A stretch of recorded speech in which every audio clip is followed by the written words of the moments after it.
તમારા બધાનું ખૂબ ખૂબ સ્વાગત છે ઇસ્કોન કુલાઈ મેંગલુર તરફથી ચાલી રહેલા ભગવદ્ ગીતાના લેવલ 2 ના સેશનની અંદર 13મા અધ્યાય તરફ આપણે પ્રયાણ કરી રહ્યા છીએ અને ખૂબ સરસ એવો અધ્યાય છે. ઘણું બધું જ્ઞાન આપવા વાળો છે અને જ્ઞાન યોગની શરૂઆત કરી રહ્યા છે. શ્રી શ્રી રાધા ગોવિંદજીના ચરણોમાં વંદન કરીએ. ગુરુ મહારાજના આશીર્વાદની સાથે મંગળતાની કામના કરીએ અને આજના શુભ દિવસની શરૂઆત કરીએ. ઓમ અજ્ઞાનાતિમિરાંધસ્ય જ્ઞાનાંજન શલાકયા ચક્ષુરુન્મિલિतं येन તસ્મૈ શ્રી ગુરુવે નમઃ. શ્રી ચૈતન્ય મનોભીષ્ટં સ્થાપિतं येन ભૂતલે સ્વયં રૂપ કદા મह्यं દદાતિ સ્વપદાન્તિકમ. વંદેહમ શ્રીગુરુ શ્રીયુતપદકમલમ શ્રીગુરુन् વૈષ્ણવાંશ્ચ શ્રીરૂપં સાગ્રજાतं સગણ રઘુનાથાન્વિतं तं સજીવમ સાદ્વૈतं સાવધૂतं પરિજન સહિतं શ્રીકૃષ્ણ ચૈતન્ય દેવમ શ્રીરાધાન કૃષ્ણપાદાન સગણ લલિતા શ્રી વિશાખાન્વિતંશ્ચ. હે કૃષ્ણ કરુણા સિંધુ દીનબંધો જગતપતે ગોપેશ ગોપિકા કાંત રાધાકાંત નમોસ્તુતે. તપ્ત કાંચન ગૌરાંગી શ્રી રાધે વૃંદાવનેશ્વરી વૃષભાનુસુતે દેવી પ્રણમામિ હરિપ્રિયે.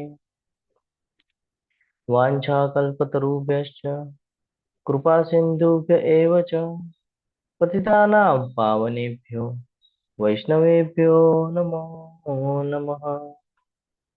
નમો ઓમ વિષ્ણુપાદાય કૃષ્ણપૃષ્ઠાય ભૂતલે શ્રીમતે ભક્તિવેદાંત સ્વામિન ઇતિ નામિને નમસ્તે સારસ્વતે દેવે ગૌરવાણી પ્રચારિણે નિર્વિશેષ શૂન્યવાદી પાશ્ચાત્ય દેશતારિણે. જય શ્રી કૃષ્ણ ચૈતન્ય પ્રભુ નિત્યાનંદ શ્રી અદ્વૈત ગદાધર શ્રીવાસાદિ ગૌર ભક્તવૃંદ. હરે કૃષ્ણ કૃષ્ણ કૃષ્ણ હરે હરે હરે રામ રામ રામ હરે હરે. હરે કૃષ્ણ. દંડવત પ્રણામ. ગઈકાલે આપણે અધ્યાય 12 ની ચર્ચા કરી, જેની અંદર આપણને ભક્તિનું સંપૂર્ણ જ્ઞાન આપ્યું. ભગવાને આપણને કહ્યું કે પ્રયત્નશીલ છે ત્યારે ભક્ત બનવું છે તો તું અલગ અલગ તબક્કાઓ દ્વારા પ્રયત્ન કરી શકે છે. ઘણા બધા આપણને ઓપ્શનો આપ્યા કે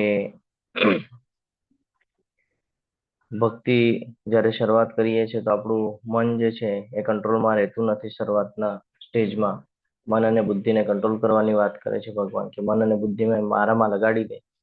જો તું એ કરવામાં સફળતા ન પ્રાપ્ત કરી શકે તો બીજો એક ઓપ્શન આપે છે કે સિદ્ધાંતોનું પાલન કર, નિયમોનું પાલન કર. જ્યારે નિયમોનું પાલન કરતા પણ આપણને નથી ફાવતું તો કે છે કે તો પછી એક કામ કર, કર્મ કરવાનું ચાલુ કર. મારી માટે થઈને કર્મ કર કે છે ભગવાનને. આપણે કહીએ કે ભગવાન એ પણ પોસિબલ નથી તો ભગવાન કહે છે ચિંતા નહીં કર, કર્મના ફળનો ત્યાગ કરી દે. અને અલગ અલગ ગુણો આપણને દર્શાવ્યા, જે ગુણો આપણે આપણા અંદર વિકસાવવા જોઈએ, જે ગુણોથી આપણે ભગવાનના હજી નજીક જઈ શકીએ. એટલે આ બધું આપણી માટે છે તો આપણે ધીરે ધીરે આ બધું ગ્રહણ કરી, ખાલી સાંભળવા પૂરતું નથી સાંભળવાનું, તો એને ધીરે ધીરે એક એક વસ્તુને એપ્લાય કરતું જવાનું છે આપણે જીવનની અંદર. જેમ આપણે ધીરે ધીરે નાના નાના પોઈન્ટ છે જો એ સ્વીકારવા માંડશું અને નાની નાની જો આપણે ચેન્જીસ કરવા માંડશું જીવનની અંદર, તો એક મોટો તફાવત જોવા મળશે આપણને. કે પહેલાનું આપણું જીવન અને આ બધી બાબતો આપણે ગ્રહણ કર્યા પછી એના માધ્યમથી જે જીવન જીવી રહ્યા છે એ જીવનમાં ઘણો બધો ફરક જોવા મળે છે. એ શૃંખલાને આગળ વધારીએ તો 13મો અધ્યાય, જેની અંદર આપણને બહુ મહત્વનું જ્ઞાન પ્રાપ્ત થાય છે. ઘણા બધા લોકોને આ જ કન્ફ્યુઝન હોય છે કે પ્રકૃતિ એટલે શું છે, પુરુષ એટલે શું છે એ ખબર નથી. તો એનું જ્ઞાન આજે આપણે લેવા જઈ રહ્યા છીએ, જેનું નામ છે ક્ષેત્ર ક્ષેત્રજ્ઞ વિભાગ યોગ. ક્ષેત્ર એટલે કે કોઈ પ્લેસમેન્ટની વાત થઈ રહી છે એવું આપણને અહીંયા જણાઈ રહ્યું છે. અધ્યાય 12 ને આપણે જોયું હતું કે અવ્યક્તિગત ઉપાસનાથી શ્રેષ્ઠ ભક્તિ છે. કારણ કે બંને માર્ગ આપણે સમજવાનો પ્રયત્ન કર્યો તો આપણને એક ખ્યાલ આવ્યો કે જે અષ્ટાંગ યોગ જે છે અથવા તો નિર્વિશેષ બ્રહ્મની ઉપાસના વાળો જે માર્ગ છે એ કેટલો અઘરો છે આપણી માટે. આપણે ભૌતિક જગતની અંદર એ માર્ગ સ્વીકારી શકતા નથી. ફેમિલીની અંદર રહીએ છીએ તો આપણી માટે બધું પોસિબલ થતું નથી. અને બીજું ભક્તિ માર્ગ છે, જે ભગવાન કહે છે તું જ્યાં છે ને ત્યાંથી પણ કરી શકે છે, એની માટે કોઈ ચિંતાની આવશ્યકતા છે નહીં. તું જે સિચ્યુએશનમાં છે સિચ્યુએશનમાં રહીને તું કરી શકે છે. પછી ભગવાને આપણને શરૂઆત કરી ભક્તિના પ્રગતિશીલ તબક્કાઓ, બધા તબક્કાઓ સમજાવ્યા આપણને. કર્મયોગ, જ્ઞાન યોગ બધું જ સમજી ગયા આપણે. અષ્ટાંગ યોગ, બુદ્ધિ યોગ, ધ્યાન યોગ બધું જ સમજી ગયા. અને અંતે 13 થી 20 શ્લોકની અંદર ગુણો વિશેનું જ્ઞાન પ્રાપ્ત થયું કે જે ભગવાન કૃષ્ણને પ્રિય છે એવા ગુણો આપણે આપણી અંદર વિકસાવવાના છે. એવી જ રીતે 6 વિભાગની અંદર અધ્યાય 13 ની વહેંચણી કરવામાં આવેલી છે. પહેલા શ્લોક દ્વારા અર્જુનજી 6 પ્રકારના પ્રશ્નો પૂછશે, જેના જવાબ સમગ્ર અધ્યાય દરમિયાન ભગવાન એક એક કરીને આપવાનો પ્રયત્ન કરશે. કારણ કે થાય છે એવું કે એક સાથે આપણને જો બધું પીરસવામાં આવે ને તો આપણને કન્ફ્યુઝન થઈ જાય. એટલે ભગવાન અર્જુનને પણ એક સાથે નથી પીરસી રહ્યા, અમુક અમુક શ્લોક દ્વારા સમજાવે છે. સૌથી પહેલા જો સમજાવવાની શરૂઆત કેવી રીતે કરે છે ભગવાન, બીજાથી 7મા અધ્યાયની અંદર ત્રીજો, ચોથો અને 5મો, એટલે પેલા પ્રકૃતિ નથી સમજાવતા, પેલા ક્ષેત્ર, ક્ષેત્રજ્ઞ અને જ્ઞાનમ એનું જ્ઞાન આપે છે કે પેલા આ જાણી લે આ છે શું. એ ખબર પડશે તો તને 5મો તારો જે પ્રશ્ન છે એ હું તને વિસ્તારપૂર્વક સમજાવીશ. એના પછી 6ઠ્ઠો સમજાવે છે. પછી આવે છે પહેલા અને બીજા તરફ, પ્રકૃતિ અને પુરુષ શું છે. અને પછી છેલ્લે જ્ઞાન ચક્ષુષા એટલે જ્ઞાનની દ્રષ્ટિએ આપણને સમજાવશે. તો આવી રીતે ભગવાન પણ અલગ અલગ એની શૃંખલા કરીને આપણને સમજાવે છે. એક સાથે પીરસ્યું હોત તો આપણે કદાચ ન સમજી શકત. આપણે ભગવદ્ ગીતાને જયારે શરૂઆત કરી તો આપણે ચર્ચા કરેલી હતી કે ટોટલ ભગવદ્ ગીતાની અંદર 18 અધ્યાય આપવામાં આવેલા છે. હરે કૃષ્ણ. અવાજ આવે છે મારો? આવે છે. હરે કૃષ્ણ પ્રભુજી, આવે છે. ઓકે, હરે કૃષ્ણ. તો 18 અધ્યાય ભગવદ્ ગીતામાં આપવામાં આવેલા છે, જેને આપણે 3 વિભાગની અંદર વહેંચીએ છીએ. પહેલા 6 વિભાગ છે, તમે કહી દો ચલો, પહેલા 6 વિભાગને શેમાં આપણે મૂકેલું છે? હરે કૃષ્ણ. કર્મયોગ. હરિ બોલ. પહેલા 6 વિભાગ કર્મયોગ, બીજા 6 વિભાગ ભક્તિ યોગ અને ત્રીજા 6 વિભાગ જ્ઞાન યોગ. જ્ઞાન યોગ. તો આ સમજવું જરૂરી છે કે આપણે પહેલા 6 એમ જોવા જાય ને તો અધ્યાય 1 થી 18 સુધી બધું જ આપણા માટે જ્ઞાન છે, બરાબર છે. અને લગભગ મોસ્ટલી જેટલા પણ અધ્યાય છે બધા ભક્તિના જ છે, આપણને ભક્તિ જ સમજાવે છે.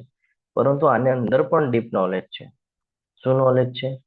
તો પહેલા 6 અધ્યાય એ કર્મયોગ તરીકે છે, જેની અંદર આપણને જ્ઞાનના મંચ ઉપર એટલે કે જ્ઞાન પ્રાપ્ત કરીને બુદ્ધિ યોગ જે આપણે બીજા અધ્યાયની અંદર જોઈ ગયા હતા, તો સાંખ્ય યોગ જે જોઈ ગયા એની અંદર આપણને સમજાય છે કે આપણી માટે શું યોગ્ય છે અને શું નથી. અને એ જ્ઞાનના મંચ પર આપણે કર્મો કેવી રીતે કરવાના છે, જેમાં આપણે કર્મયોગ અને કૃષ્ણ ભાવના યુક્ત કર્મ જાણ્યું, બરાબર છે.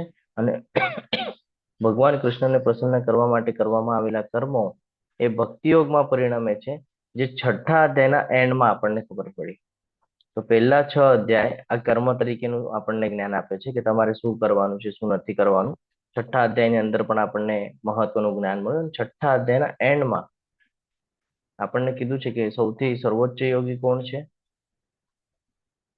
હરે કૃષ્ણ. યોગી નામ અપી સર્વેશામ મદગતેન અંતરાત્મના.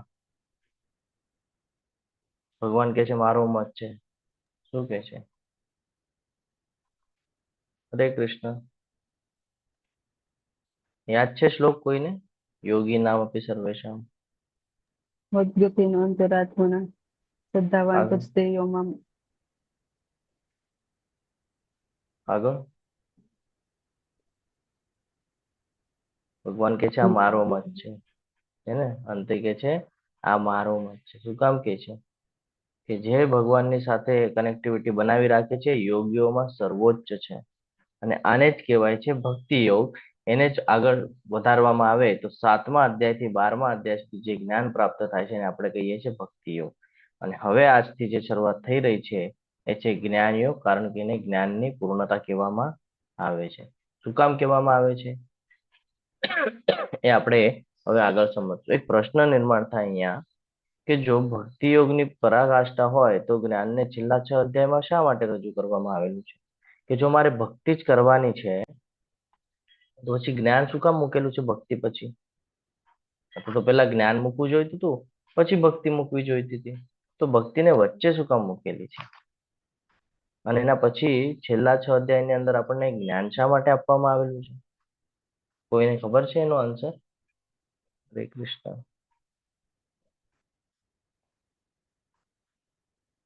કેટલા લોકો છે આજે જોડાયેલા? 17 લોકો છે. આજે તો બહુ મહત્વનો દિવસ પણ છે. લાસ્ટમાં આપણે ચર્ચા કરશું. નથી ખબર?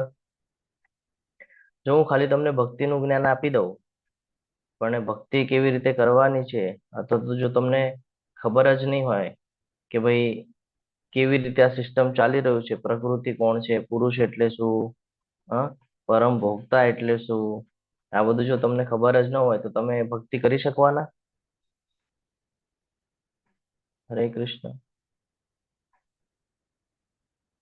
ભક્તિ નહીં થાય ને. તો સમજવું ખૂબ જરૂરી છે કે ભક્તિ કરવી હશે તો એની માટે જ્ઞાન જોઈશે. અને કયું જ્ઞાન? હરે કૃષ્ણ.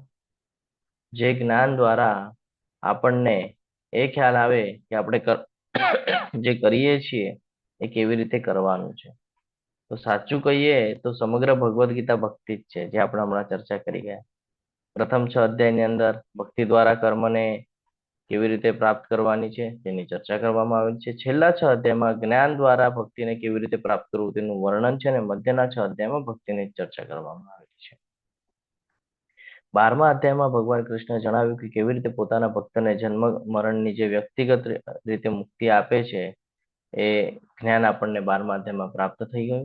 અને હવે આજથી જે આપણે શરૂઆત કરી રહ્યા છે એ છેલ્લા 6 અધ્યાય, જેની અંદર ભૌતિક જગતમાંથી પોતાને બહાર કાઢવા માટે જરૂરી દાર્શનિક જ્ઞાન પ્રદાન કરે છે કે કેવી રીતે આપણે આ ભૌતિક પ્રકૃતિ જે છે એને સમજીએ, એમાંથી આપણને પોતા કહીએ ને કે એક પ્રકારનું દલદલ છે, આ દલદલમાંથી કેવી રીતે બહાર નીકળવાનું એ આપણને હવે અહીંયા સમજાવે છે. જેમ કહીએ ને કે ઓલા ચક્રવ્યૂહની અંદર અભિમન્યુજી ફસાઈ ગયા. શું કામ? તો કે ભાઈ બારે કેમ નીકળવાનું એ ખબર જ નહોતું. અંદર જવાનું ખબર હતું કેવી રીતે જવાનું છે, બારે નીકળવાનું ખબર નહોતું. તો એવી જ રીતે આપણી માટે થઈ ગયું છે અત્યારના સમયમાં.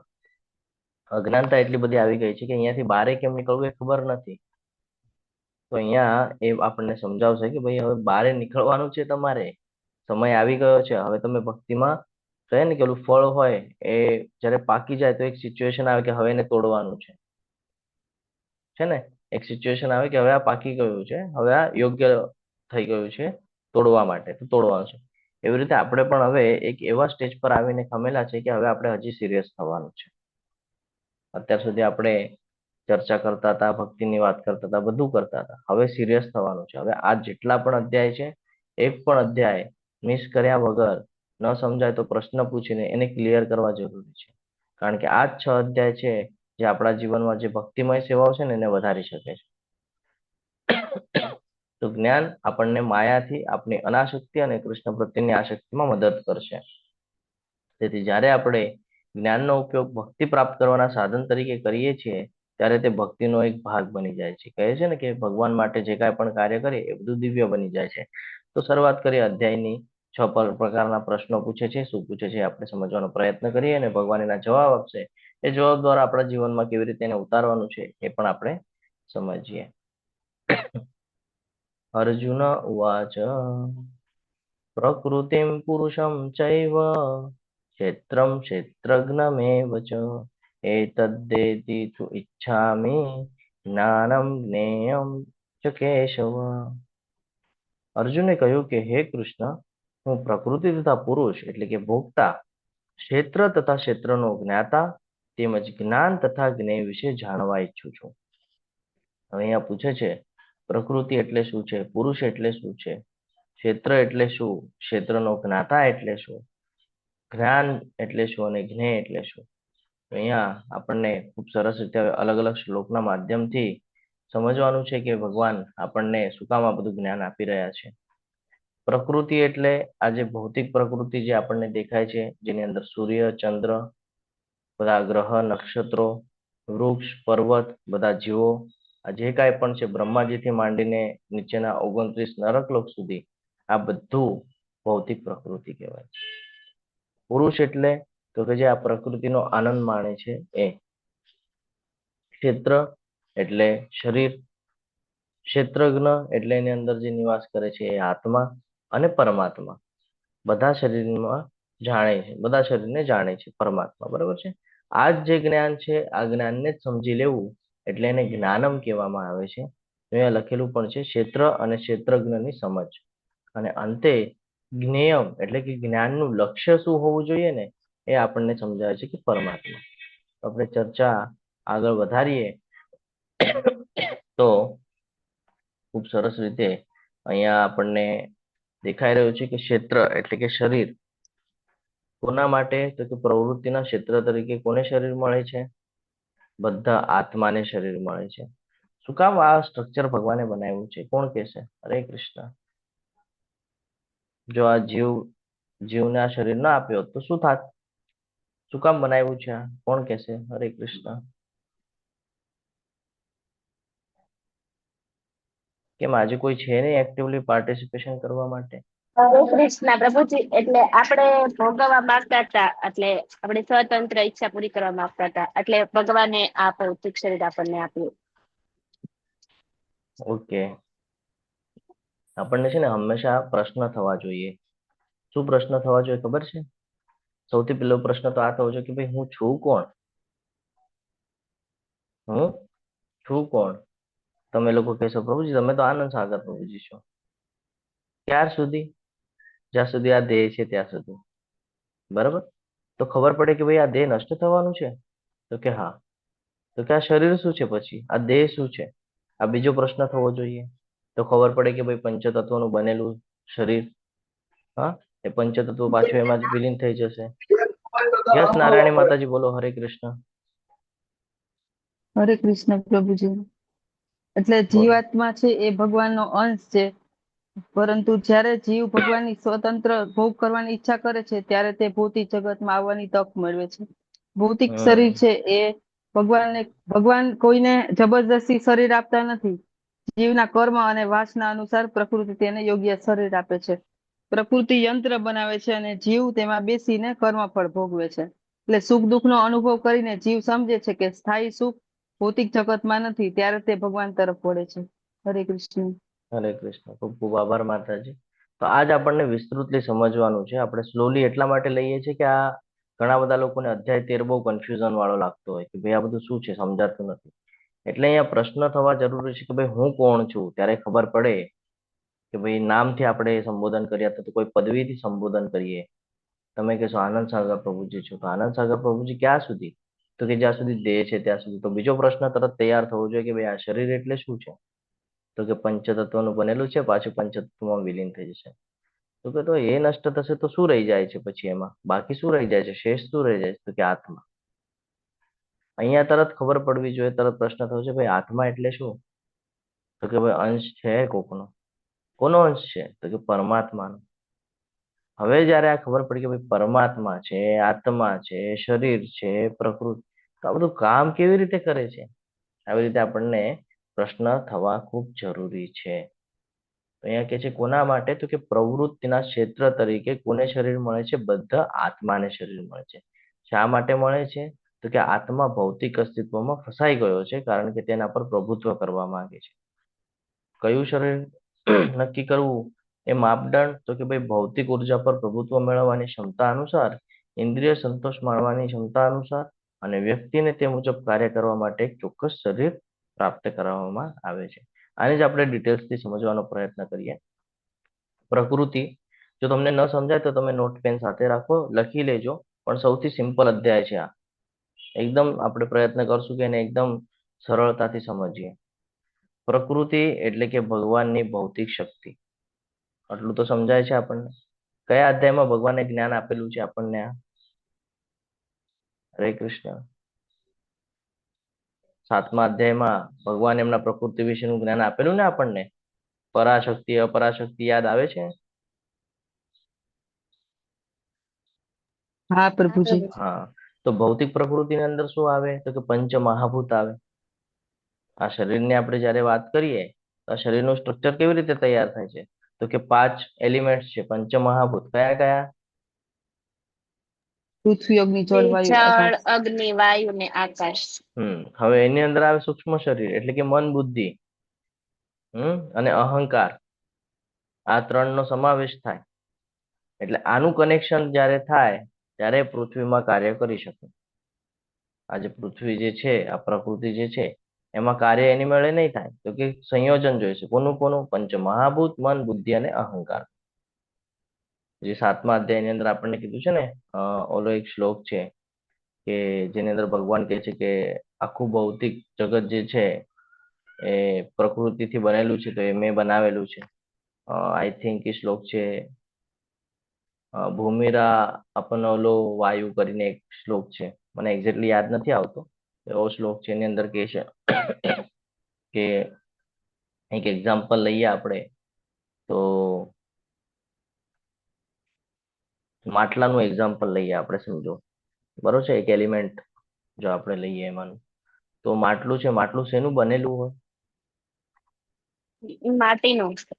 માટી ક્યાંથી આવી? શેનો ભાગ છે માટી? પ્રકૃતિનો ભાગ છે ને માટી. પ્રકૃતિનું. એવી જ રીતે આ શરીર પણ છે. એ શરીર ક્યાંથી આવ્યું? પ્રકૃતિનો જ એક ભાગ છે ને. એટલે પાછું એમાં મળી જાય છે. સમજાય છે? જે જ્યાંથી તૈયાર થાય છે એ પાછું ત્યાં જ આવીને પૂરું થાય છે. તો આપણે ક્યાંથી આવ્યા છીએ? ભગવાનના અંશ છીએ ને. તો આપણે ક્યાં જવાનું છે? ભગવાનના ધામમાં. આ હંમેશા ધ્યાનમાં રાખવાનું છે. 13મો અધ્યાય આજ આપણને ડીપ નોલેજ આપે છે. સમજાવે છે કે જે તમારું શરીર જેના દ્વારા બનેલું છે એ પાછું એમાં વિલીન થવાનું છે, એમાં મિક્સઅપ થઈ જશે. બરાબર છે? એ જ એલિમેન્ટ્સમાં. એવી રીતે તમે પણ ભગવાનના અંશો છો, તો તમે પણ અહીંયા રહેવાના નથી. તમારે પણ જવાનું છે. બસ એ તમે જવા માંગતા નથી. શું કામ નથી માંગતા? એની પાછળનું રીઝન છે કે પુરુષ. પુરુષ એટલે કે ભોગતા. 2 પ્રકારના જોવા મળે છે. હવે તમે કહેશો કોણ છે આ 2 પ્રકાર? એક સ્વયં આપણે પોતે, જેને આપણે ચેતન તત્વ તરીકે જોઈએ છે, આત્મા તરીકે જોઈએ છે, ભગવાનના અંશ તરીકે જોઈએ છે. અને બીજું તો કે પરમ પુરુષ, પુરુષોત્તમ, પૂર્ણ પુરુષોત્તમ પરમેશ્વર શ્રી કૃષ્ણ એ અંતિમ ભોગતાને નિયંતા છે. આપણને ખબર છે. 5.29 શું કે છે એની અંદર ભગવાન? શું જ્ઞાન આપે છે આપણને? હરે કૃષ્ણ. હરે કૃષ્ણ. ભોગતારામ યજ્ઞ તપસામ એટલે બધાયના ભોગતા ભગવાન જ છે. કે છે ને ભોગતારમ યજ્ઞ તપસા સર્વલોક મહેશ્વરમ. તો જેમ ભગવાન બધું ભોગી રહ્યા છે અથવા તેના ભોગતા છે, એવી રીતે આપણને પણ ઈચ્છાઓ થવા માંડી કે હું શા માટે નહીં?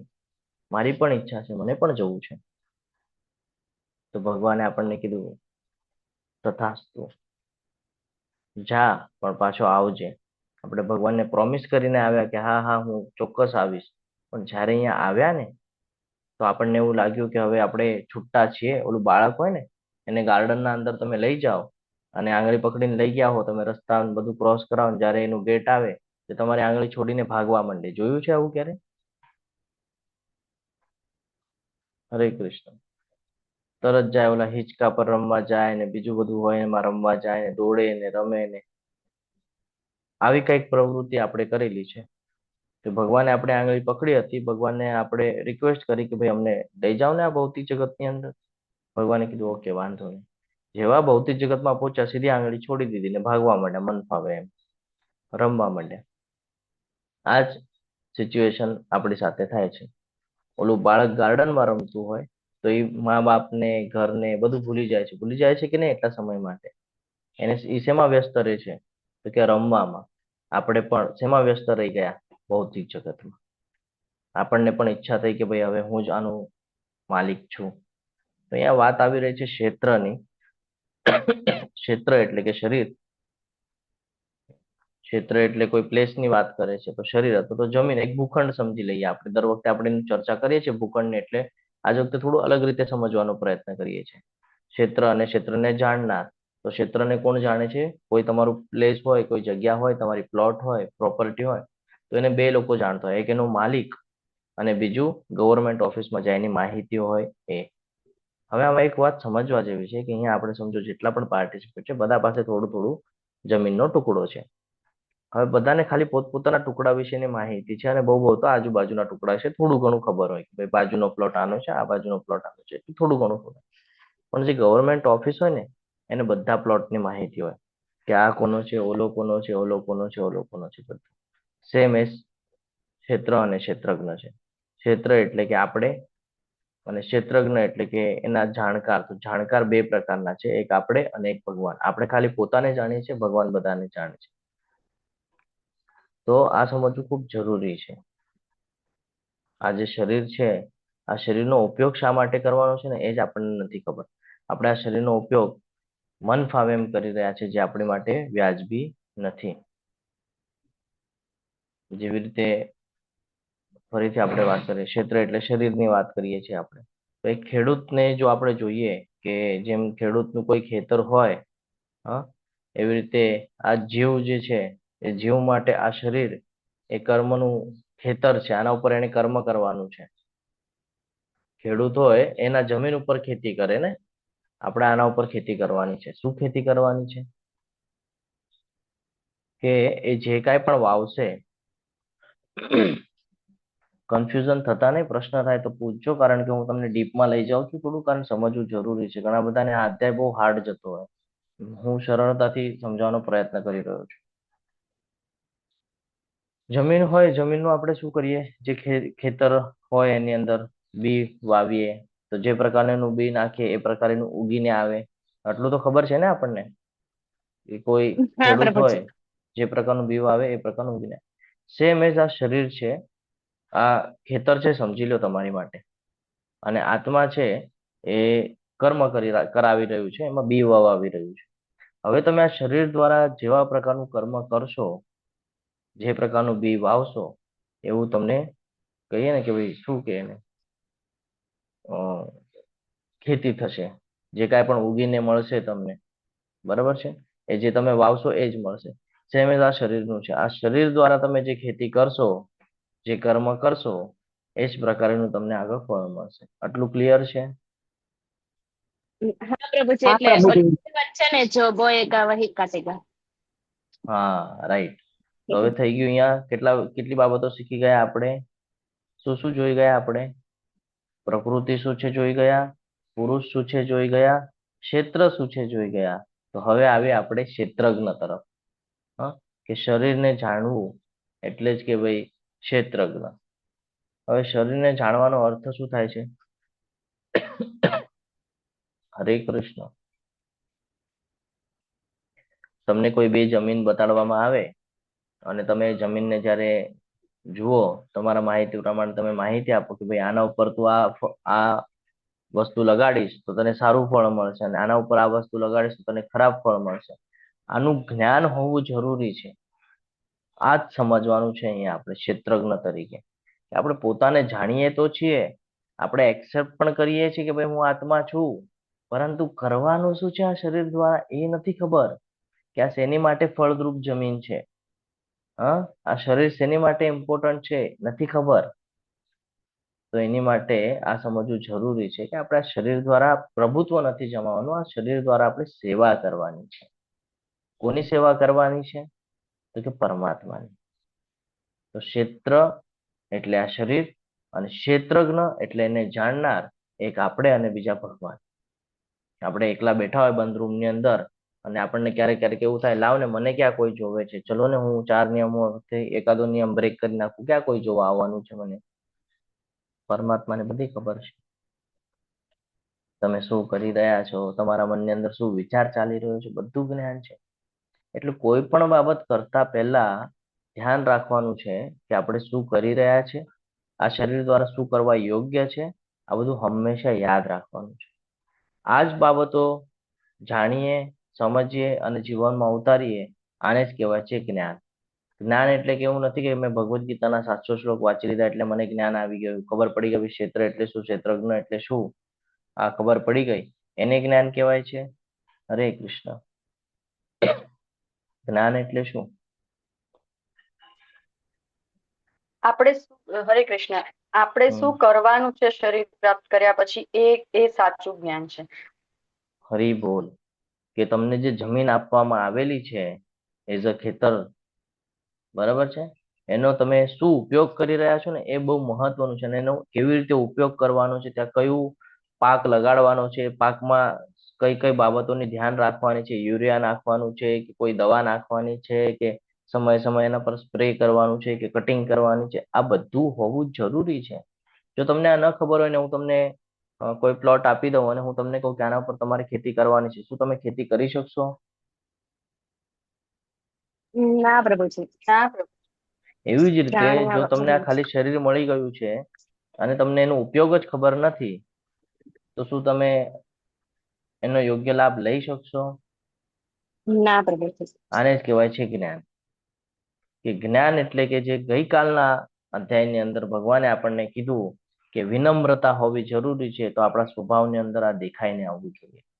અહિંસા છે, વૈષ્ણવોની સેવા છે, બધા ગુરુઓની સેવા છે, ભૌતિક જગતના સંસાધનો જે છે એમાં જે આપણને ફસાવે છે, જે તમોગુણ અને રજોગુણ તરફ લઈ જાય છે, એવા બાબતોથી વૈરાગ્ય હોવું જરૂરી છે.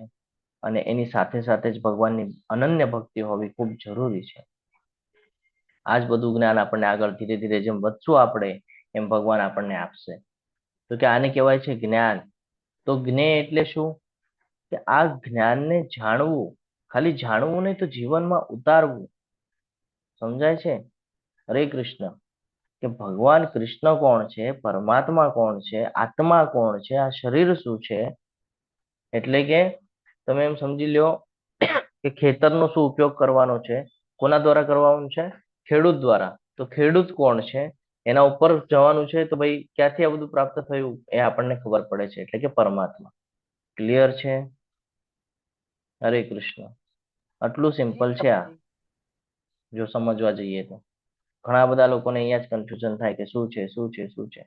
તો આ હંમેશા ધ્યાનમાં રાખવાનું છે કે ખેતર છે, એ ખેતરમાં શું કરવાનું છે, શું નથી કરવાનું એ આપણને ખબર નથી. આપણને લાગે છે કે ભાઈ અહીંયા કાંદા વાવીશ તો પણ સરસ આવશે ને મરચા વાવીશ તો પણ સરસ આવશે, પણ જયારે એક્સપર્ટને બોલાવવામાં આવ્યું તો એ કે ભાઈ આ કાંદા માટે પણ નથી યોગ્ય અને મરચા માટે પણ યોગ્ય નથી, અહીંયા તમે શેરડી લગાડો કાં તો ઘઉં લગાડો.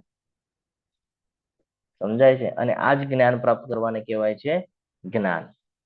અને એને જયારે તમે જીવનમાં ઉતારો છો તો એ થઈ જાય છે જ્ઞેય. સમજાઈ ગયું કે ત્યાં શું કરવા યોગ્ય છે? તો શરીર મળેલું છે ભગવાન દ્વારા આપણને, પ્રકૃતિની અંદર આવી ગયા છે આપણે, પણ કયો પાક લેવો નથી ખબર. આપણે શું કરીએ છીએ? કયો પાક લઈએ છીએ? ભૌતિક જગતના સંસાધનોનો, જે આપણને કાંઈ કામનો નથી. એની સાથે ઘાસ પણ ઉગે છે અને અલગ અલગ બાબતો ઉગે છે ને એ આખું નષ્ટ થઈ જાય છે. ચારા તરીકે પણ કામ નથી આવતું. ચારા તરીકે પણ કામ નથી આવતું. જ્યારે કે યોગ્ય પાક એટલે શું? કે ભગવાનની સેવા, જે આપણને સારું રિઝલ્ટ આપી જાય છે. આ પ્રમાણે આપણે સમજવું ખૂબ જરૂરી છે. આગળ વધવું છે? અહીંયા ક્લિયર હોય તો આપણે આગળ વધીએ. હા પ્રભુજી. હરે કૃષ્ણ પ્રભુજી. આપણે હા. શ્લોક 1 માં તો આવે છે ને ધર્મ ક્ષેત્ર, એટલે આ ધર્મનો ખેતી ભગવાને કર્યું હોય, એટલે ધર્મની સ્થાપના માટે જે પાંડવો હતા તે મતલબ છોડ હતા ને જે ઓલા કૌરવો હતા તે અનિચ્છનીય ઘાસ હતા, તો એને કાઢવાના. એ રીતે. હરી બોલ. ખૂબ સરસ. આ સમજવું ખૂબ જરૂરી છે આપણને. તો આ અહીંયા આપણને, જો તમે ધ્યાનથી આ બધા શ્લોકના અનુવાદ ને બધું ભાવાર્થ ને બધું વાંચ્યું હોય તો શીલા પ્રભુપાદજી ખૂબ સરસ રીતે અહીંયા સમજાવે છે કે આધ્યાત્મિક જીવનની જો શરૂઆત કરવી હોય ને, આપણને જયારે પહેલો અધ્યાય કરીએ છીએ, બીજો અધ્યાય કરીએ છીએ, આપણે માળા તો કરીએ છીએ, પણ આધ્યાત્મિક જીવનની જયારે શરૂઆત કરવી, આધ્યાત્મિક જીવનની શરૂઆત એટલે શું? ખાલી માળા કરવી નહીં, એવું જીવન જીવવું. એવું જીવન જીવવાની જયારે આપણે શરૂઆત કરીએ છીએ ને, તો એની શરૂઆત થાય છે શરીર અને આત્માના ભેદથી, બીજા અધ્યાયથી, કે જેની અંદર આપણને ખબર પડે છે આત્મા અને શરીર અલગ પાર્ટ છે. આપણે શરીરનો વિચાર કરીએ છીએ જ્યારે કે આપણે આત્માનો વિચાર કરવો જોઈએ. જ્યાં સુધી આપણે એવું માનશું કે ભાઈ હું આ શરીર છું ત્યાં સુધી આપણે આ જન્મ મૃત્યુના ચક્રમાં વારે વારે વારે વારે આવ્યા કરશું. પણ જ્યારે સમજાઈ જશે કે ભાઈ હું ભગવાનનો દાસ છું, જીવે રે સ્વરૂપ હોય, હરે કૃષ્ણ, જીવનો કૃષ્ણદાસ. હા, તો જ્યારે આપણે એવું માનવા માંડશું કે ભાઈ આ આત્મા છે એ પરમાત્મા માટે કાર્ય કરવા માટે આવેલી છે, તો આ જ્ઞાન દ્વારા જ્યારે જીવન જીવશું તો આત્માનો હેતુ ક્લિયર થશે. અને આ અધ્યાયનો હેતુ પણ એ જ છે કે આત્માને જાણવું, શરીર એનું જ્ઞાન લેવું, પરમાત્માને જાણવું. આની વચ્ચેનો જે તફાવત છે, જે ડિફરન્સ છે, આ ડિફરન્સ સમજી અને પછી આપણે ભક્તિમાં હજી નિષ્ઠાપૂર્વક, દ્રઢપૂર્વક આગળ વધીએ. તો આ સમજવું ખૂબ જરૂરી છે. તો શરીર જે છે એ એક સાધન છે, બરાબર છે. શું છે? શરીર સાધન છે. આપણે કહે છે ભાઈ હું શરીર છું, આપણે શરીર નથી. શરીર એક ખાલી સાધન છે ઓપરેટ કરવા માટે. જેમ બલ્બને ચાલુ કરવું હોય તો વીજળીની જરૂર પડે, પાવરની જરૂર પડે. પાવર હોય તો એ બલ્બને ઉપયોગ છે. એવી રીતે આપણને પણ કઈ કરવું હશે ને ભગવાનની સેવા, તો એની માટે આપણને આ શરીરની જરૂર પડશે. એટલે આ બલ્બ છે અને એની અંદર જે કામ કરાવવાની શક્તિ છે એ પાવર છે. સમજાય છે? હરે કૃષ્ણ. હા પ્રભુજી. તો આટલું આઈ થિંક, મને એવું લાગે છે કે આટલા ઉદાહરણો પૂરતા હશે. તો આપણે આગળ વધીએ. તો અહીંયા કે છે કે ક્ષેત્રનો જાણક એટલે શરીરના બદલાના તબક્કાઓ પર આધારિત છે. સહજ સમજ. આપણે આ બધી ચર્ચા હમણાં કરી ગયા છીએ, બરાબર છે. તો આગળ વધીએ. ભગવદ્ ગીતાની અંદર 3 વિભાગોમાં જ્ઞાનની તુલના કરવામાં આવેલી છે. 1 થી 6 અધ્યાય શરીરના જાણ કરતા અને તે જે સ્થિતિ દ્વારા સર્વોચ્ચ પ્રભુને સમજી શકે છે તેની ચર્ચા કરવામાં આવે છે. જ્યારે કે બીજા તબક્કાની અંદર, બીજા વિભાગની અંદર ભક્તિ સેવાના સંદર્ભમાં ભગવાન અને વ્યક્તિગત આત્મા અને પરમાત્મા વચ્ચેના સંબંધોની ચર્ચા છે. તે કૃષ્ણની શ્રેષ્ઠ સ્થિતિ અને જીવાત્માની ગૌણ સ્થિતિનું વર્ણન કરે છે. 4 પ્રકારના પવિત્ર માણસો છે જે ભગવાનનો સંપર્ક કરે છે. આપણે જોયું 4 પ્રકારના લોકો જે ભગવાનના સાનિધ્યમાં જાય છે, બરાબર છે. જીવાત્મા ભૌતિક પ્રકૃતિના સંપર્કમાં કેવી રીતે આવે છે એ સમજાવે છે અને વિવિધ પદ્ધતિઓ દ્વારા પ્રભુ દ્વારા જીવાત્મા કેવી રીતે પહોંચાડવામાં આવે છે તે સમજાવે છે. હવે આપણે વારે વારે જન્મ લઈને અહીંયા શું કામ આવીએ છીએ એ આપણને અહીંયા સમજાવે છે. તો ભગવાન અહીંયા જવાબ આપી રહ્યા છે કે પૂર્ણ પુરુષોત્તમ પરમેશ્વર બોલ્યા, હે કુંતી પુત્ર, આ શરીરને ક્ષેત્ર કહેવાય છે અને જે આ ક્ષેત્રનો જાણનારો છે તેને ક્ષેત્રજ્ઞ કહેવાય છે. હે ભારત, જો આ હું હવે સમજાવતો નથી, આપણે હમણાં જ સમજી ગયા છે ક્ષેત્ર એટલે શું, ક્ષેત્રજ્ઞ એટલે શું. એટલે હું આગળ વધું છું. હે ભારત, એ જાણવું જોઈએ કે હું પણ સર્વ શરીરનો જ્ઞાતા છું અને આ શરીર તથા તેના જ્ઞાતાને જાણી લેવાને જ જ્ઞાન કહેવામાં આવે છે. આ મારું મંતવ્ય છે. શું લાગે છે તમને? ભગવાન આજે કે છે એને આપણે સમજવું હોય તો કેવી રીતે સમજી શકાય? કોઈ ઉદાહરણ દ્વારા? હરે કૃષ્ણ.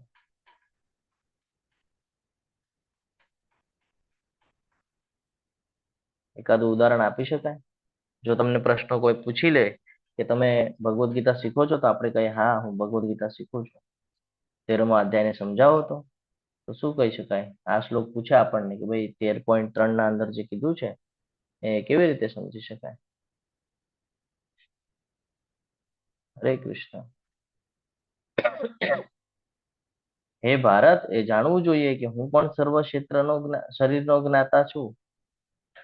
અને આ શરીર તથા તેના જ્ઞાતાને જ જાણી લેવાને જ જ્ઞાન કહેવાય છે. એટલે જે આ તફાવત, જે આ ભેદ જાણી લે છે ને કે ભાઈ શરીર, પ્રકૃતિ અને પુરુષ અને ભોગતા આ શું છે, આ જેને ખબર પડી જાય છે એની અહીંયા વાત કરવામાં આવી રહી છે. તો 2 પ્રકારના છે. ખાલી આત્માની વાત કરે તો શું જીવાત્મા જ ખાલી ક્ષેત્રને જાણે છે? હમણાં જ આપણે ચર્ચા કરી ગયા. હરે કૃષ્ણ. શું લાગે છે?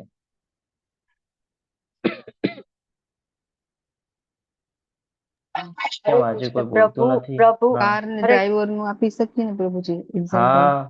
હા, કાર અને ડ્રાઈવર નું પણ આપી શકાય. કાર છે એ શરીર છે, ડ્રાઈવર છે એ જીવાત્મા છે અને માર્ગદર્શન આપણે પરમાત્મા છે. તો કાર પોતે ચલાવી શકતી નથી, ડ્રાઈવર ચલાવે છે. પરંતુ સાચો રસ્તો બતાવનાર જીપીએસ જે કે પરમાત્મા છે એ હૃદયમાં માર્ગદર્શન આપે છે. જો ડ્રાઈવર સૂચના ન માંગે તો ગંતવ્ય સુધી પહોંચી ન શકાય. હરે કૃષ્ણ. હરે કૃષ્ણ. આ સમજવું જરૂરી છે. જીવાત્મા એટલે જે ખાલી પોતાના શરીરને મર્યાદા છે, એને લિમિટેશન છે કે ભાઈ આટલું જ કરી શકે છે, આનાથી આગળનું કરી શકતા નથી. જ્યારે પરમાત્મા બધા સંપૂર્ણ શરીરને જાણે છે, શું કરાવવું છે, શું નથી કરાવવું, બધું એમના હાથમાં છે, આપણા હાથમાં નથી. તો હંમેશા આ બધું ધ્યાનમાં રાખવાનું છે. શું છે કે ભાઈ જીવાત્મા અને પરમાત્માનો જે આ કહીએ ને કે અ, ફરક આ સમજતા આવડવો જોઈએ કે જીવાત્મા છે એક જ શરીરના અંદર રહે છે, જ્યારે પરમાત્મા છે એ બધી જગ્યાએ હાજર છે. જો રાઈટ સાઈડના એમાં આપણને દેખાય છે પરમાત્મા છે આ બધા શરીરોની અંદર હાજર છે વિટનેસ તરીકે. આપણે મર્યાદિત લિમિટેશન નું જ્ઞાન આપણે આગળ છે, બધું જ્ઞાન છે કે નહીં? ભગવાન પાસે બધું જ જ્ઞાન છે, ત્યારે તો આપણને ભગવદ ગીતા આપી રહ્યા છે. હા, બીજું તો કે ભાઈ આપણે કર્મનું ફળ ભોગવીએ છીએ, જ્યારે કે ભગવાન કર્મફળના સાક્ષી છે અને અનુમંતા તરીકે છે. જો અહીંયા બધું જ જોવા મળે છે આપણને રાઈટ સાઈડના સ્લાઇડમાં. આપણે ખાલી ભગવાનનો એક અંશ છે, જ્યારે ભગવાન પોતે પૂર્ણ પુરુષોત્તમ પરમેશ્વર ભગવાન શ્રી કૃષ્ણ સ્વયં છે. એટલે આ સમજવું ખૂબ જરૂરી છે. આપણે ઘણા બધા ચાપ્ટરની અંદર એક સ્લાઇડ જોયો છે, હવે એ સ્લાઇડ આપણને વધારે દેખાવા મળશે. બે પક્ષી હશે.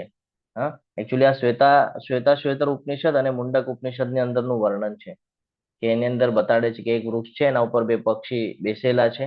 અમે હમણાં હાલમાં વાંચેલું એટલે હું તમને કહું છું કે મેં એમાં વાંચેલું છે કે એક વૃક્ષ ઉપર બે પક્ષી બેસેલા છે, એક છે જીવાત્મા અને એક છે પરમાત્મા. હા, તો પેલું પક્ષી જે છે એ ફળ ખાતું દેખાય છે, એટલે આપણે, અને બીજું પક્ષી છે, એટલે એમ પણ કહી શકાય ને ઉપદ્રષ્ટા ને એવું. યસ યસ યસ, તો બીજું પક્ષી જે છે એ ખાલી એને જોવે છે. એટલે સમજવું ખૂબ જરૂરી છે કે આપણે જીવ જે છે એ કર્મ ફળને ભોગવી રહ્યા છે, જ્યારે કે પરમાત્મા જે છે એ સાક્ષી બનીને બધું જોવે છે. હા, અને યોગ્ય સમય આપણને યોગ્ય માર્ગદર્શન પણ આપે છે. આપણને અંદરથી ઈચ્છા થાય ને કે ભાઈ આ યોગ્ય છે, આ અયોગ્ય છે, તો એ કોણ કરાવે છે? ભગવાન કે છે એ પણ હું જ કરાવું છું. એટલે કે છે અહીંયા કે બધાના શરીરની અંદર હું વિરાજમાન છું, હું ક્ષેત્રજ્ઞ છું. એટલા માટે ભગવાન કહે છે કે તું એકલો જ નથી. તું માને છે કે ભાઈ હું પ્રભુત્વ જમાવી લઉં, તો કે તારા એકલાથી કાંઈ નહીં થાય, મને તારી સાથે આવવું પડશે. તારા એકલાથી કાંઈ નહીં થાય. અને આની માટે આપણને ઘણા બધા શાસ્ત્રોના રેફરન્સ મળી જશે. આ શ્લોકને સમજવો હોય તો 13.3 ને સમજવા માટે ઘણા બધા રેફરન્સ મળી જશે. 15.15 માં પણ ભગવાન કહે છે, ખબર છે? જેમાં કહે છે કે હું દરેકના હૃદયમાં નિવાસ કરું છું, યાદ હોય તો. પછી હજી એક શ્લોક છે, મને એક્ઝેક્ટલી નથી ખબર, પણ 18મા અધ્યાયમાં એક શ્લોક આવે છે જેની અંદર ભગવાન કહે છે કે ભાઈ હે અર્જુન, એમ કે છે કે ભાઈ પરમેશ્વર જે છે એ બધાના હૃદયમાં સ્થિત છે કરીને. આઈ થિંક 60 કે 61 કે 62 નંબરનો કઈક શ્લોક છે, જેની અંદર ભગવાન આ જ્ઞાન આપે છે. ઈશ્વર સર્વભૂતાનામ કરીને શ્લોક છે. જો તમે આને રિપીટ વાંચ્યું હોય ને તો આવા કઈ શ્લોક આવે ને તમને તરત ક્લિક થાય કે ભાઈ આવું કઈક મેં વાંચેલું છે. ક્યાં વાંચેલું છે? તો કે 18મા અધ્યાયમાં આવું કઈક ભગવાન કહેતા હતા કે પરમેશ્વર જે છે એ બધાના હૃદયમાં સ્થિત છે. હા, આ સમજવું ખૂબ જરૂરી છે. આપણે હમણાં 10મો અધ્યાય ભણતા હતા ને, તો 10મા અધ્યાયના 20મા શ્લોકમાં પણ આવેલું હતું, જેની અંદર ભગવાન કહેતા હતા કે બધા જીવોના હૃદયમાં રહેલો હું પરમાત્મા. હા, યાદ છે? હરે કૃષ્ણ. ભૂત સનાતન એવો હતો ને પ્રભુ શ્લોક. કયો શ્લોકની વાત કરો છો? આ તમે કહો છો એ 18મા અધ્યાયની વાત કરો છો, 10મા અધ્યાયની વાત કરો છો? એક્ઝેક્ટ યાદ નથી. હા, તમે જો રિપીટ વાંચ્યું હોય ને તો આપણને ક્લિક થાય કે આવું કંઈક ભગવાને કીધેલું હતું. અને પછી આપણને ક્લિયર થાય, હા. તો ઘણા બધા રેફરન્સ મળી જશે તમને. ઘણા બધા લોકોને 13મો અધ્યાય બહુ અઘરો લાગતો હોય, પણ સૌથી સિમ્પલ અધ્યાય છે આ 13મો અધ્યાય. તો આપણે સમજવું જરૂરી છે કે ભગવાન આપણા હૃદયમાં રહે છે. આપણે જે કાંઈ પણ વિચાર કરીએ છીએ, જે કાંઈ પણ કાર્ય કરીએ છીએ, જે કાંઈ પણ કૃતિ કરીએ છીએ, એના સાક્ષી તરીકે છે, કર્મ સાક્ષી તરીકે છે. એટલે હંમેશા આપણે કાંઈ પણ કરતા હોય તો હંમેશા માઇન્ડમાં આપણને ક્લિક રહેવું જોઈએ કે ભાઈ ભગવાન જોવે છે. કોઈ જોવે ન જોવે, ભગવાન જોવે છે. તો આવી રીતે જો માઇન્ડમાં રાખશું તો જ્યારે કોઈ પણ કાર્ય કરશું ને, તો ખોટું કાર્ય કરવા જશું ને તો પેલા ક્લિક થશે ને ભગવાન જોવે છે, નથી કરવાનું. હા, આ સમજવું ખૂબ જરૂરી છે. અને જ્યારે તમે કહે ને કે કોઈ એવી શ્રેણીમાં હશો કે રજોગુણમાં જતા હશો, તમોગુણમાં જતા હશો, તરત બ્રેક લાગી જશે. કેમ? માઇન્ડમાં રાખેલું છે કે ભાઈ ભગવાન સાક્ષી તરીકે છે. આ સમજવું ખૂબ જરૂરી છે. તો અહીંયા ક્લિયર છે? હરે કૃષ્ણ. હા એક પ્રભુજી. પ્રશ્ન પૂછું તમને, સાચું જ્ઞાન એટલે શું? હરે કૃષ્ણ. સાચું જ્ઞાન એટલે શું? આત્મા અને પરમાત્મા વિશેનું જ્ઞાન એ યસ, ક્ષેત્રજ્ઞ નું જ્ઞાન પ્રાપ્ત કરવું એટલે કે આ બંને વચ્ચેનો જે સંબંધ છે, જે ભેદ છે, જે તફાવત છે, આ સમજવું. શરીર કોણ છે, આત્મા કોણ છે અને પરમાત્મા કોણ છે, આ સમજી જવું. ક્લિયર છે? હરે કૃષ્ણ. હા પ્રભુજી. જો અહીંયા આવેલું છે અને આપણને એમાં દેખાડે છે. તો ભગવાન કૃષ્ણ ક્ષેત્રજ્ઞ અને જ્ઞાનને વ્યાખ્યાયિત કરે છે. ચોથો પ્રશ્નનો જવાબ, પરમાત્મા તમામ ક્ષેત્રના બીજા જાણક તરીકે પણ છે. પાંચમા પ્રશ્નનો જવાબ, તો કે શરીર અને તેના જાણકાર એટલે કે પરમાત્મા અને આત્માની સમજણને જ જ્ઞાન કહેવાય છે. ક્ષેત્ર એટલે પ્રકૃતિ, બરાબર. શરીર, બે પ્રકારના જાણકાર છે, એક વ્યક્તિગત આત્મા અને બીજું પરમાત્મા. કૃષ્ણ જાણકાર કેવી રીતે છે આપણે હમણાં ચર્ચા કરી ગયા છે કે પરમાત્મા કૃષ્ણનું સંપૂર્ણ વિસ્તરણ છે. કૃષ્ણ કહે છે હું જાણનાર પણ છું, શરીરના વ્યક્તિગત જાણકાર શું છે, પણ શરીરના વ્યક્તિગત જાણકાર નથી. તે દરેક શરીરમાં ઉત્તમ જાણકાર તરીકે હાજર છે. બરાબર છે? જો અહીંયા આપણ બતાડે છે આત્મા અને પરમાત્મા વચ્ચેનો જે તફાવત છે એ સમજાવે છે કે જીવોને જીવાત્મા તરીકે ઓળખવામાં આવે છે, જ્યારે કે ઈશ્વર પાલન કરતા તરીકે પરમાત્મા તરીકે ઓળખવામાં આવે છે. આપણે છે અણુ આત્મા છે, અનંત નાના નાના આત્માનું કદ એટલે વાળના ટોકનું જે કદ છે એ અહીંયા સમજાવે છે કે આત્માનું કદ કેટલું છે, તો કે આપણા વાળનો જે અગ્રભાગ હોય ને એને તમે 10,000 કટ કરો, એના અગ્રભાગના 10,000 કટ એમાંનો એક ભાગ થાય. તમે કહેશો પ્રભુજી એના 2 કટ કરવા એ મુશ્કેલ છે, તમે 10,000 ની વાત કરો છો. તો વિચાર કરો, એટલે અહીંયાથી આપણને ક્લિયરન્સ આવે છે કે ઓલું નાનામાં નાનું જે જીવ છે ને, કીડી લ્યો તો કીડી કરતા પણ નાના સૂક્ષ્મ, જે આપણે આમ નરી આંખે પણ નથી જોઈ શકતા, એમાં પણ આત્મા વાસ કરે છે. એ અહીંયા ક્લિયર થાય છે આપણને કેટલી નાની છે. પોતાના શરીરને જાણકાર એટલે કે વ્યક્તિગત જાણકાર, જ્યારે કે અહીંયા દરેક વ્યક્તિ અને દરેક વસ્તુના જાણકાર છે. અને વિભુ આત્મા એટલે ભગવાન, અણુ અને વિભુ. ઓકે. આત્મા એક શરીર માટે ગૌણ માલિક છે. દાખલા તરીકે નાગરિક જમીનના માલિક તરીકે, એને ખાલી પોતાના જમીનનું જ ખબર હોય, જ્યારે કે પરમાત્મા તમામ શરીરના સર્વોચ્ચ માલિક છે. એટલે દાખલા તરીકે રાજા તમામ જમીનના માલિકને જાણતા હોય, ગવર્મેન્ટ ઓફિસ એની આગળ બધી માહિતી હોય, કોઈ જગ્યા કોની છે, કેટલી ક્ષેત્ર છે, શું છે, બધું ખબર હોય. આત્મા સંવેદનાનું ગૌણ નિયંત્રક છે. એટલે દાખલા તરીકે નાગરિકો પ્રવૃત્તિના ગૌણ નિયંત્રક છે, જ્યારે કે સર્વોચ્ચ ભગવાન ઇન્દ્રિયના સર્વોચ્ચ નિયંત્રક છે. રાજા એ તમામ પ્રવૃત્તિના મૂળ નિયંત્રક છે. એટલે સમજવું જરૂરી છે કે ભગવાનને ઋષિકેશ શું કામ કહેવામાં આવે છે, એટલે કહેવામાં આવે છે કે ઇન્દ્રિયને કંટ્રોલમાં રાખે છે. બંને અચૂક છે. બીજું તો કે ભાઈ આત્મા એટલે પ્રેમળ સેવક છે, ગૌણ છે, જ્યારે ભગવાન શ્રેષ્ઠ છે. કેમ? કારણ કે સદાકાળ પ્રેમાળ હોય છે. કોઈ પણ જાય એની પાસે, અધર્મી પણ જાય તો પણ વાંધો નથી, ધર્મી જાય તો પણ વાંધો નથી. આત્મા પાસે અસંખ્ય જીવાત્માઓ, ઓકે, આત્મા છે એ અસંખ્ય જીવાત્માઓ છે, બધી જગ્યાએ વિરાજમાન છે. હા, અલગ અલગ છે. એક બોડી માટે એક જ, બીજા બોડી માટે તો કે એ અલગ, ત્રીજા બોડી માટે તો એ અલગ. ત્યારે કે ભગવાન કે છે આમ તો પરમાત્મા દરેક જીવના હૃદયમાં અને દરેક પરમાણુની અંદર છે, તેમ છતાં ફક્ત એક જ પરમાત્મા છે. એટલે અહીંયા અચિંત્ય ભેદાભેદનો પ્રશ્ન નિર્માણ થઈ જાય છે, જેમાં ભગવાન આપણને કહે છે ને કે બધું મારામાં છે પણ હું તેમનામાં નથી. કેટલા લોકોને આ પ્રશ્નનો જવાબ ખબર છે કે ભાઈ બધું મારામાં છે પણ હું તેમનામાં નથી? ભગવાન શું કામ એમ કે છે? હરે કૃષ્ણ. આપણે બહુ સ્લો ચાલી રહ્યા છે આજે. શું કીધું પ્રભુજી? બધું મારામાં પ્રશ્ન છે પણ હું તેનામાં નથી, ભગવાન એમ શા માટે કહે છે?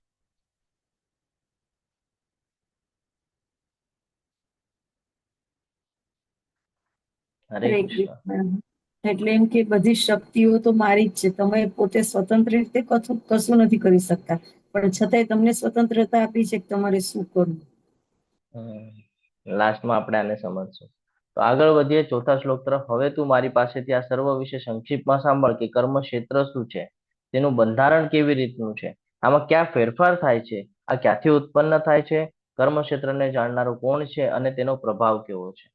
હવે આ શ્લોક આપણને મહત્વના પોઈન્ટ તરફ વળાંક લઈ આવે છે કે ભાઈ ક્ષેત્ર એટલે શું, ક્ષેત્રજ્ઞ એટલે શું, પ્રકૃતિ એટલે શું, પુરુષ એટલે શું, જ્ઞાન એટલે શું, જ્ઞેય એટલે શું. આ બધું આપણે જાણી તો રહ્યા છીએ, પણ આ બધું હજી સ્ટેપ બાય સ્ટેપ ભગવાન આપણને સમજાવવા માંગે છે કે ભાઈ ક્ષેત્ર એટલે શું, તો કે ક્ષેત્ર એટલે શરીર. હવે તો ક્લિયર થઈ ગયો ને, ક્ષેત્ર એટલે શું? શરીર. શરીર એટલે હરે કૃષ્ણ ભૌતિક 13 થી શરીર. હા ભૌતિક શરીર. પંચભૂતોનું બનેલું. હરિ બોલ. પંચભૂતોનું બનેલું જે છે એને શરીર કહેવામાં આવે છે. એ કેવી રીતે કાર્ય કરે છે એ હવે ભગવાન આપણને અહીંયા બધું સમજાવશે. આગળ વધીએ તો જો હવે ભગવાન આપણને અલગ અલગ માધ્યમથી સમજાવે છે. વિભિન્ન ઋષિઓએ વિભિન્ન વૈદિક ગ્રંથોમાં કાર્યક્ષેત્ર તથા તેના કાર્યોના જ્ઞાતાને જ્ઞાનનું વર્ણન કર્યું છે. કે જે આ જાણી જાય છે કે કાર્યક્ષેત્ર એટલે શું અને એના જ્ઞાતા, બરાબર છે, આ જ જે જાણી જાય છે, આ બંને વચ્ચેનો તફાવત જાણી જાય છે. પ્રકૃતિ એટલે શું, પુરુષ એટલે શું, અને પરમાત્મા એટલે શું, અને આત્મા એટલે શું, આ જે જ્ઞાન જેને મળી જાય છે એને જ કહેવાય છે કે જ્ઞાતા છે, જેની પાસે જ્ઞાન હોય. હવે આપણે ભગવદ્ ગીતા સમજીએ છીએ તો આપણે ભગવદ્ ગીતાના શું થયા? જ્ઞાતા થયા. બરાબર ને? કારણ કે આપણે એનું જ્ઞાન લઈ રહ્યા છીએ, એને જીવનમાં ઉતારવાનો પ્રયત્ન કરી રહ્યા છીએ. એટલે અહીંયા કહે છે કે એના જ્ઞાતા છે. તે ખાસ કરીને વેદાંત સૂત્રોમાં કાર્યકારણના સર્વ ઉદ્દેશ સહિત પ્રસ્તુત કરવામાં આવેલું છે. એટલે બ્રહ્મસૂત્ર છે ને એની અંદર કીધું છે કર્મક્ષેત્ર, આત્મા અને પરમાત્માનું વિશ્લેષણ કરવામાં આવેલું છે. તો અહીંયા અલગ અલગ માધ્યમથી આપણને બતાડે છે. યસ, આની પહેલા આપણે આને થોડુંક હજી સમજી લઈએ કે શું કહે છે ખબર છે અહીંયા? હરે કૃષ્ણ. આ ખાલી અહીંયા જ નથી, ખાલી ભગવદ્ ગીતાની અંદર જ આની માહિતી નથી કે છે. આની માહિતી ઘણી બધી જગ્યાએ મળશે તમને, ઘણી બધી જગ્યાએ. વેદ વ્યાસજી દ્વારા જેટલું કાંઈ પણ રચિત કરવામાં આવેલું છે એની અંદર તમને આ બધું મળશે. તમે એટલીસ્ટ તમે નારદ મુનિજીની, વશિષ્ઠ મુનિજીની આ લોકોની કથાઓ પણ સાંભળશો, સુખદેવ ગોસ્વામીની, તો પણ તમને આનું જ્ઞાન મળી જશે. આ જે ભગવાન જે હમણાં સમજાવે છે આપણને એનું જ્ઞાન મળી જશે આપણને. ઘણા બધા ઉપનિષદો છે વેદોની અંદર જ્યાં વર્ણન કરેલું છે કે ભાઈ આત્મા એટલે શું, પરમાત્મા એટલે શું. ઘણી બધી જગ્યાએ છે કે આત્મા શરીરથી અલગ છે. કયું ઉપનિષદ કે છે આપણને ખબર છે? કઠ ઉપનિષદ વાંચ્યું છે કોઈએ? એની અંદર વર્ણન છે આ. ના પ્રભુ. હા, એની અંદર વર્ણન છે આ કે ભાઈ આત્મા અને શરીર બંને અલગ છે. પછી હજી એક છે શ્વેતા ઉપનિષદ. એની અંદર પણ કીધું છે જીવ અને પરમાત્મા. મેં જે તમને હમણાં કીધું કે હમણાં અમુક સમય પહેલા જ હું વાંચી ગયો, બે પક્ષીની તુલનાઓ, એટલે બે પક્ષીઓ બતાડે છે, એક ખાઈ રહ્યું છે અને બીજું એને ખાલી જોઈ રહ્યું છે. તો આ બધું ક્યાં છે? શ્વેતા ઉપનિષદમાં આપેલું છે. મુંડક ઉપનિષદમાં પણ સેમ સ્ટ્રક્ચર છે, સેમ. કે ભાઈ એક વૃક્ષ ઉપર પક્ષી બેસેલા છે, એમાંથી એક ફળ ખાય છે અને એક એને જોવે છે. તો જે ફળ ખાય છે એને જીવ તરીકે સંબોધન છે અને જે જોવે છે એને પરમાત્મા તરીકે સંબોધન છે. આગળ કે છે કે ભાઈ બ્રહ્મસૂત્ર. બ્રહ્મસૂત્રના રચયિતા કોણ છે ખબર છે?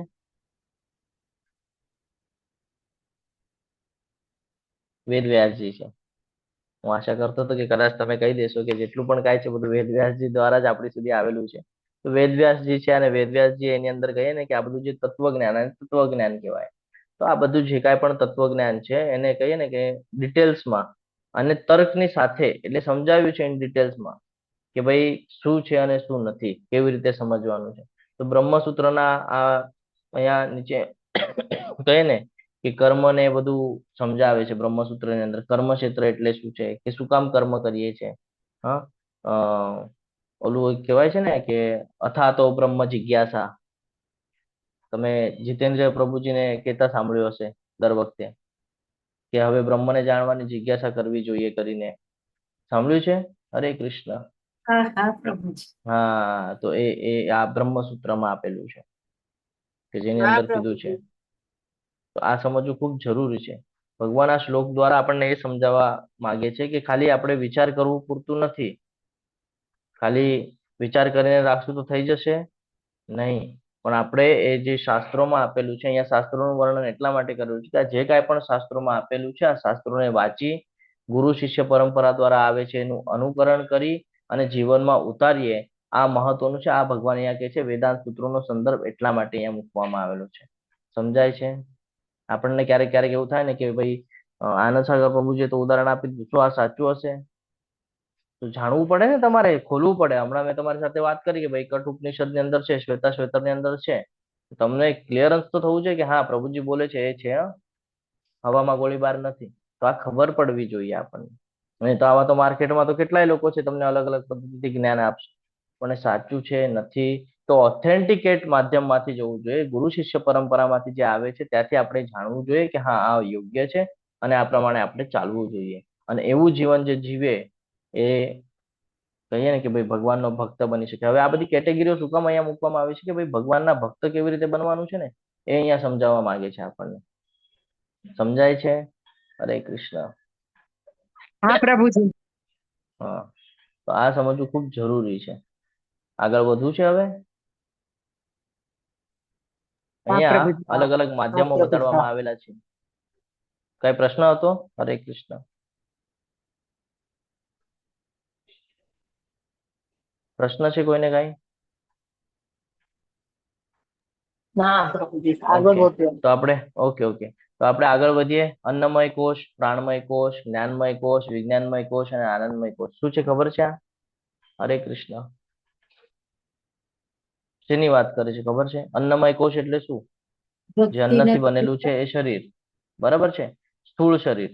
આપણે જે કાંઈ પણ ખોરાક ખાઈએ છીએ, હા, અને એ ખાઈને પછી આ કહીએ ને કે ધીરે ધીરે ધીરે ધીરે એનું સ્ટ્રક્ચર વધતું જાય છે. પેલા આપણે નાના હતા, પછી ખોરાક ખાઈ સ્ટ્રક્ચર વધતું ગયું. હવે આપણે મોટા થઈ ગયા, શરીર વધી ગયું હવે આપણું. અને પછી તો કે મૃત્યુ આવશે તો શું થશે? પાછું પંચતત્વમાં વિલીન, પંચમહાભૂતની અંદર વિલીન થઈ જશે. તો આ છે અન્નમય કોષ. એના પછી ઉપર આવે છે પ્રાણમય કોષ. પ્રાણમય કોષ એટલે શું? જે પ્રાણ શક્તિનું આવરણ છે ને એની વાત કરે છે. હવે એનું આવરણ કેવી રીતે સમજી શકાય? હરે કૃષ્ણ. પંચપ્રાણ જેને કહેવામાં આવે છે. હરે કૃષ્ણ.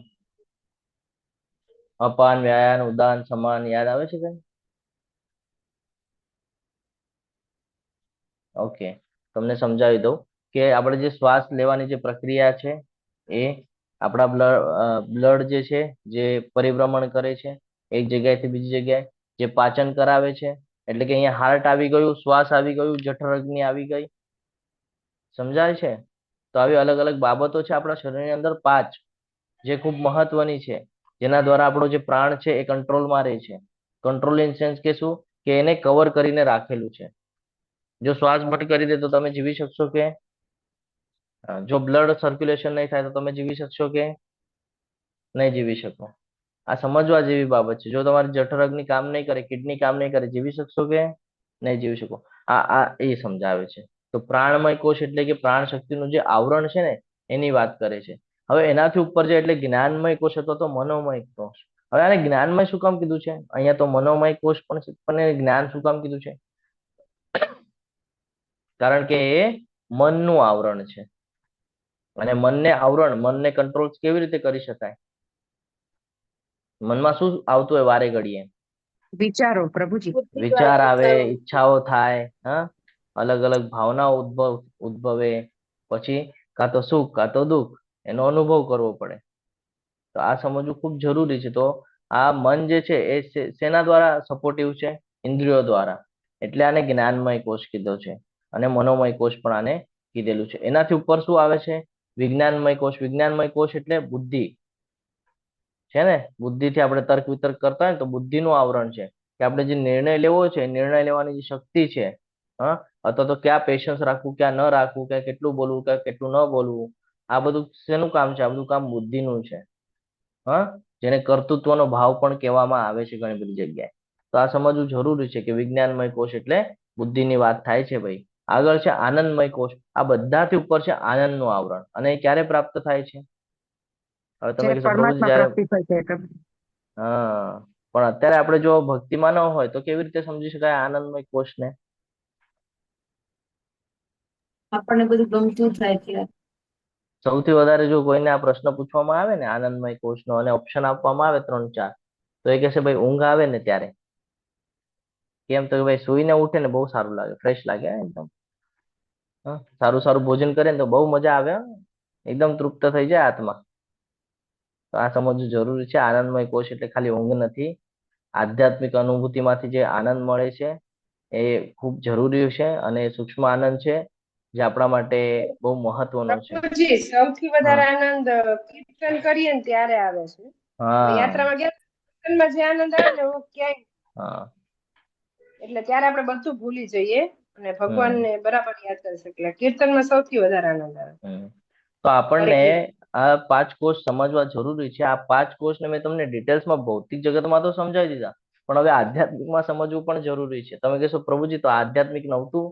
આ આધ્યાત્મિક હતું, પણ આ જ્ઞાન હશે તો સમજાશે કે શું આગળ સમજવા જેવું છે. તો કે અન્નમય કોષ એટલે શું? શરીરની વાત થઈ રહી હતી, જેનાથી આપણે ખાઈએ, અન્ન ખાઈએ એટલે શરીરનું સ્ટ્રક્ચર વધે, પાછું પંચમહાભૂતમાં વિલીન થઈ જાય. તો હવે આને કેવી રીતે સમજવાનું છે? અન્નમય કોષ એટલે હું શરીર છું. આ જે આપણે સ્ટ્રક્ચર બનાવીએ છીએ એની વાત છે, બરાબર ને? ઘણા બધા કહે છે ભાઈ હું કોણ? તો કે ભાઈ હું શરીર છું. નહીં, શરીર એટલે અન્નમય કોષ એક પ્લેસમેન્ટ છે કે જેના દ્વારા તમે કામ કરી શકો છો, જેના ઉપર તમે કામ કરી શકો છો. એ પછી પ્રાણમય કોષ, તો આપણે કહીએ છીએ હું જીવિત છું, આને કહેવાય પ્રાણમય કોષ. મનોમય કોષ, મને લાગે છે, હું વિચારી શકું છું, હું કરી શકું છું. હા, વિજ્ઞાનમય કોષ એટલે શું? તો કે ભાઈ હું કોઈ નિર્ણય લેવો છે, હા ઓકે હું આ કરી લઈશ. તમને પ્રભુજી માતાજી કે ને કે ભાઈ ક્લાસ લેવાના છે તમારે, તમે લઈ લેજો. તમને કે ભાઈ એક્ઝામ છે તો દઈ દેજો. યસ યસ પ્રભુજી, હા અમે કરી લઈશું. શું છે આ? વિજ્ઞાનમય કોષ છે. ગેરંટી આવી ગઈ. અને એનાથી ઉપર છે કે ભાઈ આનંદમય કોષ. સમજવું જરૂરી છે કે આનંદ ત્યારે જ મળે ત્યારે બધા કોષોથી ઉપર જઈએ આપણે ધીરે ધીરે, અને આપણે માને કે ભાઈ હું કૃષ્ણનો દાસ છું, હું કૃષ્ણનો સેવક છું. આ સમજવું ખૂબ જરૂરી છે. તો ક્લિયર છે આ? હરે કૃષ્ણ. અન્નમય કોષ, પ્રાણમય કોષ, મનોમય કોષ, વિજ્ઞાનમય કોષ અને આનંદમય કોષ. ક્લિયર છે કે હજી ડિટેલ્સમાં કહી દઉં? અન્નમય કોષ એટલે અન્નથી બનેલું શરીર. આ બરાબર છે, જે આપણે ડેલી જીવનમાં જેને જોઈએ છે. પ્રાણમય એટલે જીવ શક્તિનું જે આવરણ છે, જેને કવર કરીને રાખેલું છે એ. એનાથી ઉપર જ્ઞાનમય અથવા તો મનોમય કોષ એટલે મન અને ભાવનાઓનું જે આવરણ છે એને કહેવામાં આવે છે. એનાથી ઉપર શું છે? વિજ્ઞાન, જે બુદ્ધિની વાત કરતા હતા આપણે, બરાબર છે, બુદ્ધિનું આવરણ છે એ વિજ્ઞાન. અને એનાથી ઉપર આનંદનું આવરણ છે, સૂક્ષ્મ આનંદની જે આપણે વાત કરતા હતા એ. તો આવી રીતે અલગ અલગ માધ્યમ છે. ક્લિયર છે? હવે અહીંયા ભગવાન આપણને સમજાવશે કે એટલું જ નથી, આખી આ હવે કોષ સમજાઈ ગયા. હવે આપણને આ સમજાવશે, આ શરીર. વેદાંત સૂત્ર પ્રમાણે આપણને શરીરની રચના સમજાવશે, પછી એના ગુણ, એના પરિવર્તન અને એના ઉદ્ગમ, એ બધું આપણને સમજાવશે. હવે આ 2 શ્લોક બહુ મહત્વના છે. તમારે નોટ ડાઉન કરવું હોય તો નોટ ડાઉન કરી શકો છો તમે, બહુ જરૂરી છે. 5 મહાભૂતો મિથ્યા, અહંકાર, બુદ્ધિ, અવ્યક્ત 10 ઇન્દ્રિયો તથા મન, 5 ઇન્દ્રિયના વિષયો, ઈચ્છા, દ્વેષ, સુખ દુઃખ, સંઘાત, ચેતના અને ધૈર્ય, આ સર્વ સંક્ષેપમાં કાર્યોના ક્ષેત્ર તેમની આંતરિક ક્રિયાઓને વિકાર કહેવામાં આવે છે. તમે કહેશો પ્રભુજી તમે ફટાફટ વાંચી તો ગયા. તો આ અહીંયા સમજાવે છે આપણને પંચ મહાભૂત એટલે શું? હરે કૃષ્ણ. કયા 5 મહાભૂતની વાત કરે છે અહીંયા? પૃથ્વી, જળ, અગ્નિ, આકાશ ને વાયુ. હરે કૃષ્ણ. હરી બોલ. તો હવે નોટ ડાઉન કરતા જાઓ કે શરીર શેનું શેનું બનેલું છે. શરીર એટલે કઈ એક વસ્તુ નથી, શરીર અલગ અલગ માધ્યમથી બનેલું છે. એટલે ટીમ વર્ક છે આ એક. સમજો, હવે આ સમજવું જરૂર છે. શરીર પણ એક ટીમ છે. શેની ટીમ છે? તો કે ભાઈ પૃથ્વી, હમણાં માતાજીએ કીધું ને એને આપણે થોડું વિસ્તૃતમાં લઈ લઈએ, થોડું હજી ડીપ નોલેજ લઈ લઈએ. તો કે પૃથ્વી એટલે શું? કેવી રીતે સમજશો તમે? એનું કાર્યક્ષેત્ર શું છે? શું સમજશો તમે? હરે કૃષ્ણ. શરીરમાં પૃથ્વી એટલે શું? આપણા હાડકા, આપણું માંસ, નખ, આ બધાને તમે પૃથ્વી તરીકે સંબોધન કરી શકો છો. આગળ વધીએ તો માતાજી કીધું જળ. જળ એટલે શું? લિક્વિડ ફોર્મમાં શું છે શરીરની અંદર? શું શું છે? રક્ત પ્રભુજી. હા, લોહી છે, અલગ અલગ પ્રકારના રસ છે ને, એસિડ ને બધું છે ને અંદર. ત્યારે તો આપણું બધું પચન થાય છે. તો કે એસિડ, પછી આપણને ક્યારેક ક્યારેક પસીનો થાય, ગરમી થઈ જાય તો પસીનો, બારે પાણી નીકળે શરીરના અંદરથી, જેને આપણે પરસેવો કહીએ છીએ. તો એ ભીનાશ, આ બધું શું છે? આ જળ. પછી અગ્નિ એટલે પાચન શક્તિ, જેના દ્વારા થાય આપણા શરીરના અંદર, જઠર અગ્નિ. પછી ક્યારેક ક્યારેક આપણી સિસ્ટમ બગડી જાય ને તો આપણને તાવ આવે. તો એ તાવ પ્લસ તમે અત્યારે નોર્મલ પણ બેઠા છો ને તો તમે હાથ લગાડજો તમને પોતાને અથવા તો બીજા કોઈને, તો તમને એનું શરીર ગરમ જણાશે. તો કે આ જે ગરમી છે એ ગરમી એટલે કે અગ્નિ. પછી વાયુ એટલે કે આપણે શ્વાસ લઈએ છીએ ને, ગતિ જે છે શ્વાસ લેવાની એ. પછી રક્ત પ્રવાહ જે થઈ રહ્યો છે એ શેના બેઝ પર થઈ રહ્યો છે? કઈક તો પ્રેશર આવી રહ્યું છે ને એના પર, ત્યારે રક્ત અહીંયાથી ત્યાં થઈ રહ્યું છે. પ્રાણવાયુ, 5 પ્રકારના વાયુઓ છે શરીરમાં. Yes yes yes. Krishna. Hare Krishna, Hari બોલ. ખૂબ સરસ માતાજી. તો આ સમજવું જરૂરી છે. તો એના પર કઈક પ્રેશર આવે છે ત્યારે એ રસ્તે કામ કરે છે. આ મારી કરતા વધારે ડોક્ટર લોકો સારી રીતે સમજાવી શકશે આ બધા વિષયો. અને આકાશ એટલે કે ઘણી બધી એવી જગ્યા છે જે ધ્વનિનું માધ્યમ બને છે. આને સ્વર પેટી કહેવામાં આવે છે. તો એ એવી જગ્યા છે કે ભાઈ ખાલી છે. તમે જયારે એને ફાડો ચેક કરો તો બધું ખાલી મળશે તમને, પણ ત્યાંથી અવાજ નીકળે છે. તો આને કહેવાય છે આકાશ. એટલે આ સમજવું જરૂરી છે. બીજું કે છે આગળ પંચતત્વ થઈ ગયું, પાંચ મહાભૂત સમજાઈ ગયું. આગળ કે છે અહંકાર. અહંકારનો અર્થ અહીંયા ગર્વ છે. શું છે અહીંયા? શું અહંકારનો અર્થ શું લીધો છે? ઘમંડ, ગર્વ. શું લાગે છે? અજ્ઞાનનું મૂળ કારણ શું છે ખબર છે? ઘમંડ, અભિમાન. નહીં, પણ અહીંયા આપણે શું લેવાનું છે? અહીંયા મિથ્યા અહંકારમાં શું લેવાનું છે? આપણે શું ભૂલ કરીએ છીએ? હું કરું છું એ બધું. હું કરું છું, હું આ શરીર છું, આ આપણો મિથ્યા અહંકાર છે. સાચો અહંકાર તો છે કે ભાઈ હું ભગવાનનો દાસ છું ને હું ભગવાનનો સેવક છું, મારે ભગવાનની સેવામાં રહેવું જોઈએ. તો આ સમજવું જરૂરી છે, મિથ્યા અહંકાર. પછી આગળ આવે છે બુદ્ધિ. તો બુદ્ધિ એટલે શું? હમણાં જ આપણે ચર્ચા કરી ગયા કે નિર્ણય લેવાની જે ક્ષમતા છે એ કોની પાસે છે? બુદ્ધિ પાસે છે. શું સારું છે, શું ખરાબ છે, શું કરવું જોઈએ, શું ન કરવું જોઈએ, કોણ કે છે? કોણ નક્કી કરે છે? બુદ્ધિ નક્કી કરે છે. એ પછી છે આગળ કે છે કે ભાઈ અવ્યક્ત. અવ્યક્ત એટલે શું? ભૌતિક પ્રકૃતિ જે હજી સુધી પ્રગટ થઈ નથી, પરંતુ જેમાં આખું ભૌતિક જગત ઉત્પન્ન થાય છે. એટલે કે ઓલું જે ગર્ભોદક્ષાય વિષ્ણુ જે જોઈએ છે આપણે, એ જે ગોળો જેની અંદર ગર્ભોદક્ષાય વિષ્ણુ છે એની વાત કરીએ છીએ, અવ્યક્ત બાબત. હવે અહીંયા જો આપણે અવ્યક્ત લેવી હોય આપણા બોડીના સ્ટ્રક્ચર ની અંદર, તો આપણે કેવી રીતે લઈ શકીએ છીએ? તો હવે આપણે એને સમજીએ કે 10 ઇન્દ્રિયો. કઈ 10 ઇન્દ્રિયો? 5 કર્મેન્દ્રિયો અને 5 જ્ઞાનેન્દ્રિયો. જ્ઞાનેન્દ્રિયો કઈ છે ખબર છે? 5. હરે કૃષ્ણ. વાણી, હાથ, પગ, ગુદા અને જનેન્દ્રિય. આંખ, કાન, નાક, જીભ અને ત્વચા. હા પ્રભુ. આ 5 જ્ઞાનેન્દ્રિયો છે, કારણ કે આપણે આનાથી જ્ઞાન મેળવીએ છીએ. પછી 5 કર્મેન્દ્રિયો, જેની અંદર હાથ, પગ, વાણી, ગુદા અને જનેન્દ્રિય. હમણાં જેમ કીધું માતાજી, આ કર્મ માટે ઉપયોગ થાય, આનાથી કર્મ થાય. એટલે આ 5 કર્મેન્દ્રિયો કાઉન્ટ કરતા જજો. 5 મહાભૂત થઈ ગયા, 5 કર્મેન્દ્રિયો થઈ ગયું, 5 જ્ઞાનેન્દ્રિયો થઈ ગયું. બરાબર છે. આગળ આવે છે કે ભાઈ મન. 10 ઇન્દ્રિયો થઈ ગઈ. પછી આવે છે આગળ મન. મન શું કામ? કારણ કે જેટલી કાંઈ પણ ડિટેલ્સ છે, માહિતી, એ ગોળા કરવાનું કામ કોની પાસે? તો કે મન પાસે છે. વિચાર કરે, ડાઉટ લે, એના પર શંકા કરે, ન કરે, ઈચ્છા થાય, ન થાય, આ બધું કોની પાસે છે? તો કે આ મન જે છે એ ઇન્દ્રિય અને બુદ્ધિ વચ્ચેનો એક સેન્ટર પોઈન્ટ છે. કે ભાઈ ઇન્દ્રિયને કઈક ઈચ્છા થાય અને એને જો તૈયાર કરવું હોય તો એ પ્રેશર આપે મનને, અને પછી એ આપે બુદ્ધિને. તો આની વચ્ચેનું જે જોડાણ કરવાનું કામ છે એ મનનું છે. તો મન પછી 5 ઇન્દ્રિયના વિષયો. ખબર છે કયા 5 વિષયો છે ઇન્દ્રિયના? હા પ્રભુજી, ગંધ, સ્વાદ, રૂપ, સ્પર્શ અને શબ્દ. હરે યસ, કૃષ્ણ શબ્દ, પ્રભુજી. સ્પર્શ, રૂપ, રસ અને ગંધ. ખૂબ સરસ. હવે આ પણ સમજવું જરૂરી છે. ઘણા બધા પ્રશ્ન થાય કે આને કેવી રીતે સમજવાનું છે. તો આને આવી રીતે યાદ રાખવાનું કે જ્યારે પણ શબ્દની વાત આવે તો કાન યાદ આવવો જોઈએ, સ્પર્શની વાત આવે તો ત્વચાનો યાદ આવવી જોઈએ, રૂપની વાત આવે તો આંખ યાદ આવવી જોઈએ, છે ને? પછી રસની વાત આવે તો જીભ યાદ આવવી જોઈએ, અને નાકની વાત આવે તો ગંધ યાદ આવવું જોઈએ. તો આવી રીતે આપણે એને યાદ કરી શકીએ છીએ. થઈ ગયા 5 વિષયો. તો આ 24 તત્વો જે છે, ઈચ્છા, દ્વેષ, સુખ, દુઃખ, આ પછી સમજ આપણે. એની પહેલા હું તમારી સાથે સમજી લઉં કે 24 તત્વો છે એનું આ બનેલું સ્ટ્રક્ચર છે. ખાલી એક જ વસ્તુથી નથી બનેલું, ખાલી પંચમહાભૂતનું નથી. એની અંદર ઘણી બધી બાબતો એડ કરવામાં આવેલી છે. એટલે તમારો મોબાઈલ હોય, કમ્પ્યુટર હોય, તો તમને એમ લાગે કે ભાઈ આને ખાલી હું શું કહેવાય, ચાર્જર લગાડીને ચાલુ કરું એટલે ચાલુ થઈ ગયું, એમ બેટરી લગાડીને ચાલુ કરું ચાલુ થઈ ગયું, એમ નહીં.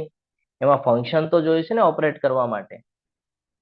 એમાં કીપેડ લગાડીને આપ્યા છે તમને, તો ફંક્શન તો જોઈશે ને. તો આ બધા ફંક્શન છે કે 5 મહાભૂત, એક મિથ્યા અહંકાર, બુદ્ધિ, અવ્યક્ત, 5 જ્ઞાનેન્દ્રિયો, 5 કર્મેન્દ્રિયો, મન, ઇન્દ્રિયના 5 વિષયો, આ બધું મળીને 24 તત્વો થાય છે. અને આ 24 તત્વોની બનેલી આપણે આ સ્ટ્રક્ચર છે બોડી. સમજાઈ ગયું? ક્ષેત્ર એટલે શું? ક્ષેત્ર એટલે ખાલી જમીન નથી, તેની અંદર ઘણી બધી બાબતો છે. આ સમજવું જરૂરી છે આપણને. પછી આગળ શું સમજાવે છે આપણને? હરે કૃષ્ણ. કે ભાઈ ઈચ્છાઓ છે, દ્વેષ છે, સુખ દુઃખ છે, સંગાત છે, ચેતના અને ધૈર્ય, આ બધું જે કાંઈ છે ને, આ સંક્ષિપ્તમાં કાર્યના ક્ષેત્ર કહેવાય છે. આ બધું શેના બેઝ પર થાય છે? તો કાર્યના બેઝ પર કાર્ય કરવા માટે આટલા વસ્તુઓની જરૂર પડે છે. એનાથી તમે કાર્ય કરી શકો છો. અને ફરીથી આપણને ઓલો 7મા અધ્યાયનો શ્લોક યાદ આવે છે ને, જેની અંદર ભગવાન કહે છે કે ભાઈ પૃથ્વી, જળ, અગ્નિ, વાયુ, આકાશ, મન, બુદ્ધિ, અહંકાર આ બધું મારી ભૌતિક પ્રકૃતિ છે. યાદ આવે રાધે છે? કૃષ્ણ પ્રભુજી, અવાજ ઓછો દેખાય છે, અવાજ ઓછો આવે. હરે કૃષ્ણ. આવે છે હવે ક્લિયર? તો આ સમજવું આવે જરૂરી છે છે પ્રભુજી, આપણને. હા બોલો માતાજી. અવાજ આવે છે એમ કહું છું પ્રભુજી. હરે કૃષ્ણ. હમ તો મને શ્લોક યાદ આવવા માંડ્યો, હું તમારી સાથે ચર્ચા કરતો હતો. ભૂમિરાપો નલો વાયુ ખં મનો બુદ્ધિરેવ ચ અહંકાર ઇતિ યમ મે ભિન્ના પ્રકૃતિરસ્તધા. જેની અંદર ભગવાન કહે છે, આઈ થિંક 7.45 નંબરનો કઈક શ્લોક છે, જેની અંદર ભગવાન કહે છે ને કે ભાઈ પૃથ્વી, જળ, અગ્નિ, વાયુ, આકાશ, મન, બુદ્ધિ, અહંકાર આ બધું મારી ભૌતિક પ્રકૃતિની શક્તિ છે. પ્રભુજી અવાજ ધીરે બહુ આવે છે. માતાજી તમારા એમાં અવાજ સ્લો થઈ ગયો હશે તો તમે ત્યાંથી વધારી લેજો. હરે કૃષ્ણ. ચોથો શ્લોક છે અધ્યાય 7માનો પ્રભુજી. હા, હા ભૂમિરા. એ એક્ઝેક્ટ યાદ ના આવે માતાજી કયો છે, પણ એ વાંચ્યું છે ને એટલે યાદ આવે કે ભાઈ આવું કઈ શ્લોક છે. તો ચોથો. હા, તો હરે કૃષ્ણ. તો આ સમજવું ખૂબ જરૂરી છે. અહીંયા હવે વાત આવે છે ભાઈ ઈચ્છાની, દ્વેષની, સુખ દુઃખની, સંગાતની.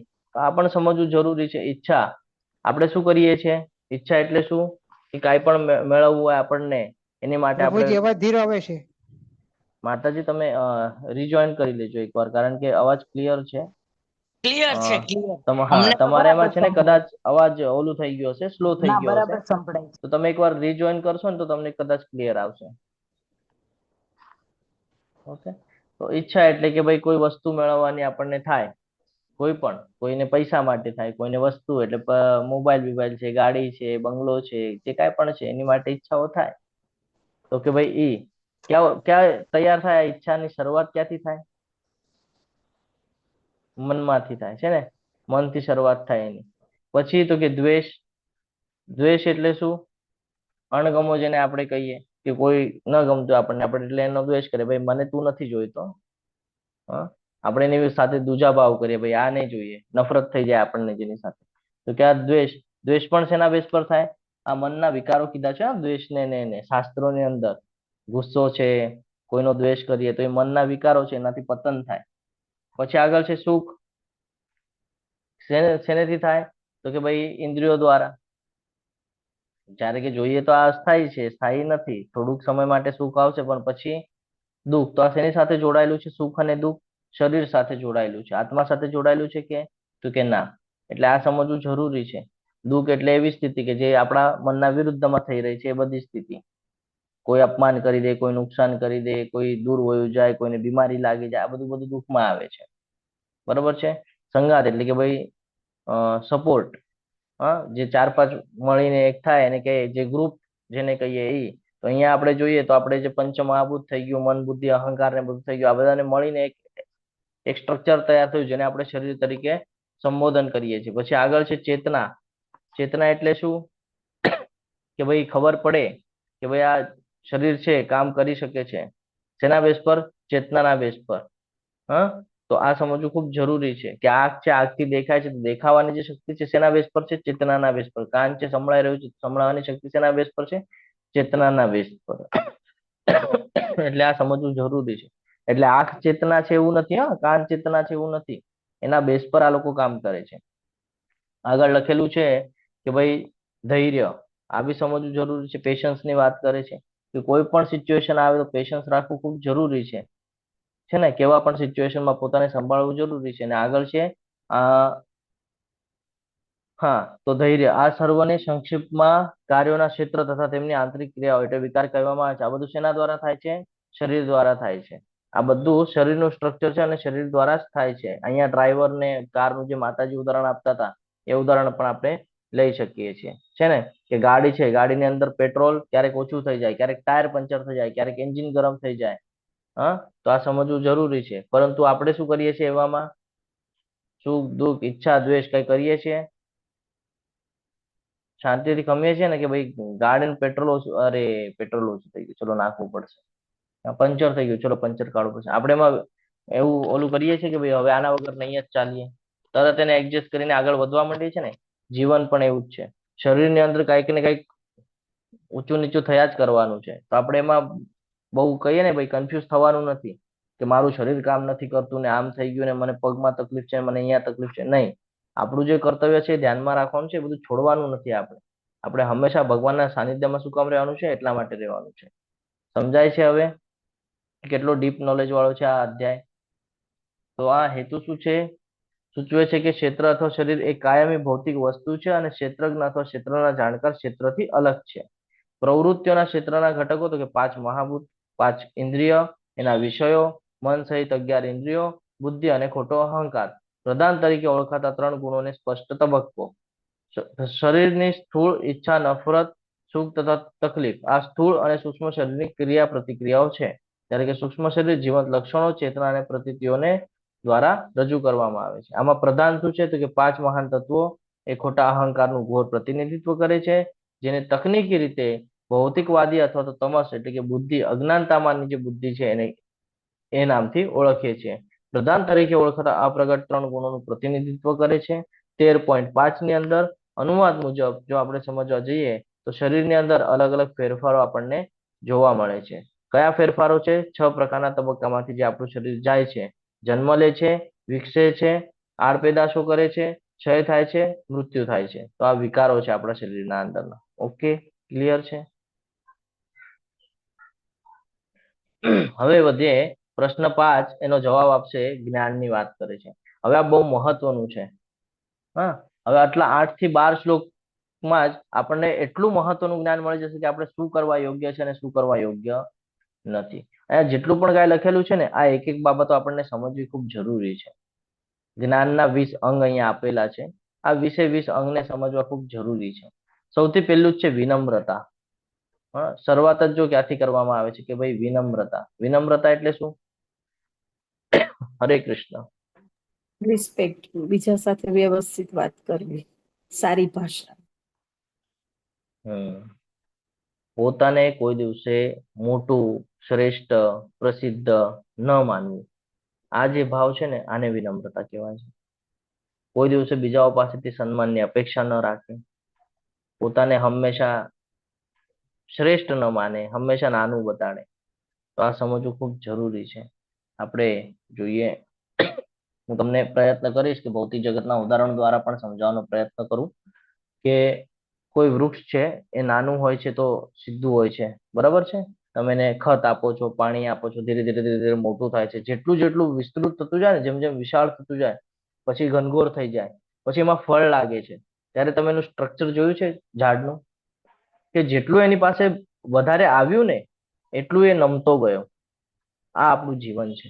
આપણને કેટલું પણ જ્ઞાન મળે, કેટલું પણ આપણામાં કહીએ ને કે આપણે શ્રેષ્ઠ સ્થિતિમાં જતા જઈએ, એટલું આપણો ભાવ વિનમ્ર થવો જોઈએ. જો આપણા અંદર વિનમ્રતા છે ને તો આપણે ઇસ્કોનના ડિવોટીસ છીએ, સમજી શકાય છે. એટલે ભક્ત હોય ને એ ક્યારે પણ પોતે કેટલું પણ જ્ઞાન મેળવેલું હોય, એની પાસે કેટલી પણ સંપત્તિ હોય, એને કોઈ મોટું પદ મળી ગયું હોય, હા, જેમ કે સિનિયર ડિવોટીસ નું પદ મળી જાય, ક્યારેક બ્રાહ્મણ દીક્ષા લઈ લીધી હોય તો એ પદ મળી જાય, તો કોઈ દિવસે અભિમાન ન કરે. એ હંમેશા માઇન્ડમાં એક જ રાખે કે જે કાંઈ પણ થઈ રહ્યું છે, કે જે કાંઈ પણ પ્રાપ્ત છે એ બધું ભગવાનની કૃપાથી છે ને ભગવાનને અર્પણ છે. હું તો ખાલી નિમિત્ત માત્ર છું.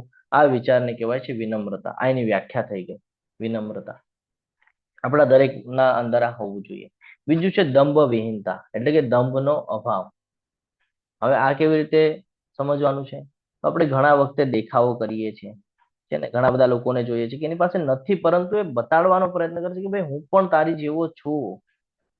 અથવા તો આપણે ઓલો આઈ થિંક 3જા અધ્યાયની અંદર લેવલ 1માં 3જા અધ્યાયની અંદર સ્લાઇડ આવે છે ને, ઓલી સાધુ વાળી, કે ઉપરથી કપડાને પહેરવેશ રાખ્યો છે, દેખાવો કરે છે. તો આ સમજવું જરૂરી છે કે એમ એમ બતાડે કે ભાઈ હું શાસ્ત્રને બહુ જાણું છું અને હું બહુ મહાન ગુરુ છું કે કોઈ મહાન કોઈ સમર્થક છું, એવી રીતે પોતાને રજૂ કરે. પણ સાચેમાં જોઈએ તો ભક્તની કેટેગરીમાં આવતા નથી. ઘણા બધા લોકો છે, હું કોઈની વિટંબણા નથી કરતો, રિયાલિટીની વાત કરું છું. ઘણા બધા લોકો છે જે ઉપરથી એવા પહેરવેશ પર દેખાય છે પણ એ લોકોની દિનચર્યા જોઈએ તો ખબર પડે છે કે ટોટલી રજોગુણ ને તમોગુણમાં છે. તો આને કહેવાય દંભ વિહીનતા. આવો દંભ ન કરવો જોઈએ, આનાથી દૂર રહેવું જોઈએ આપણે, કારણ કે આપણા પતનનું કારણ બની રહે છે. તો આ બધા શું કામ શીખવાના છે 20 અંગ? કે આપણું પતન ન થાય. આ શરીરમાં આ બધી જો વસ્તુઓ વિકસિત થશે તો આપણું પતન નિશ્ચિત છે. આગળ છે અહિંસા. અહિંસાનો અર્થ શું છે? આપણે ક્યારેક કોઈકને શારીરિક ત્રાસ આપી દઈએ છીએ, હા, ક્યારેક વાણીથી એટલે કે ભાઈ બોલવાથી, વાચાથી આપણે ક્યારેક કોઈકને ત્રાસ આપી દઈએ છીએ, ખબર છે? કોઈકને મનથી દુઃખ અપાવી દઈએ છીએ, મનથી દુઃખી થાય છે. તો આ સમજવું જરૂરી છે કે ખાલી એવું નથી કે ભાઈ અહીંયા અહિંસાની વાત આવે અથવા તો હિંસાની વાત આવે તો એવું છે કે ભાઈ ખાલી મારવું નહીં. અલગ અલગ પદ્ધતિ છે, કાયિક, વાચિક, માનસિક. હા, આ ત્રણેય બાબતથી આપણે બહુ એલર્ટ રહેવું જોઈએ કે ખાલી શરીરથી જ નહીં પણ આપણે મનથી પણ કોઈને તકલીફ આપીએ છીએ, બોલવાથી પણ કોઈને તકલીફ આપીએ છીએ. તો જો કોઈ આપણે આવી કોઈ વૃત્તિ કરીએ અને જો એ ભગવાનથી દૂર થતો હોય, એનું આધ્યાત્મિક જ્ઞાન જો આપણે એને નહીં આપીએ તો આ પણ એક પ્રકારની હિંસામાં આવે છે, એવું શાસ્ત્રમાં વર્ણન છે. જો આપણે કોઈને આ જ્ઞાન પણ નહીં આપીએ તો એ પણ હિંસામાં આવે છે. આ સમજવું ખૂબ જરૂરી છે. એટલે હંમેશા ધ્યાનમાં રાખવાનું છે કે આપણે ક્યાં શું કરવું જોઈએ, ક્યાં શું નથી કરવાનું. આગળ છે સહિષ્ણુતા. સહિષ્ણુતા એટલે શું છે ખબર છે? હરે કૃષ્ણ. બીજા હરે પ્રત્યે દયા ભાવ. કોઈ તિરસ્કાર કરે કે તમારું અપમાન કરે તો મૌન રહેવાનું અને ઈ સહન કરવાનું, એને કહેવાય સહિષ્ણુતા. હા, કે સામેવાળો વ્યક્તિ કાંઈ પણ કરે આપણે એનો બદલો લેવો જોઈએ નહીં, એને હંમેશા માફ કરી દેવું જોઈએ. કારણ કે આપણને નથી ખબર આપણે કયા કર્મના પ્રારબ્ધ બોલી રહ્યા છે, અને આપણે જો એને રિપ્લાય કરશું તો એ પાછું કાઉન્ટ થઈ જશે. અને ભક્તની કેટેગરી તો એવી છે, ચિત્રકેતુ મહારાજની કથા આપણે ગઈકાલે જ ચર્ચા કરતા હતા, છે ને, કે ભાઈ હરે જયારે કૃષ્ણ એમને પ્રભુજી. હરે કૃષ્ણ. પ્રભુજી, જુનાગઢમાં હમણાં એવું થયું કે ગિરનારના 50મા પગથિયે એક બાળક હતું 12 વર્ષનું ને સિંહ ખાઈ ગયો. તો એની પાછળ શું હશે? કર્મના રિલેટેડ હશે કે કઈ લાસ્ટમાં રીતે? માતાજી લાસ્ટમાં ચર્ચા કરીએ આપણે, કારણ ઘણા બધા ઓકે પોઈન્ટ લેવાના બાકી છે. તો ઓકે. આ સમજવું જરૂરી છે. કોઈને કહે ને કે ભાઈ એવા શબ્દો ન બોલવા જોઈએ જેનાથી આપણે કહે ને કે કર્મના બંધનમાં બંધાય. હંમેશા માફ કરી દેવું જોઈએ. જાઓ તે બોલ્યો બોલ્યો, એનો વિષય છે, આપણો વિષય નથી. બરાબર છે? એ કરે એનું કર્મ, આપણે નથી કરવાનું, એ આપણો ધર્મ. હંમેશા ધ્યાનમાં રાખવાનું છે. આગળ છે ભાઈ આવર્જમ એટલે કે સરળતા. હરે કૃષ્ણ પ્રભુજી, એની અંદર પ્રહલાદ મહારાજ આવે ને સહનશીલતાની મૂર્તિમાં. યસ, પ્રહલાદ મહારાજ દરેક પણ આવે. ભક્તો યસ યસ દરેક યસ ભક્તો આવી શકે ને આમાં તો. યસ. આગળ છે સરળતા. સરળતા એટલે શેની સરળતા રાખવાની છે?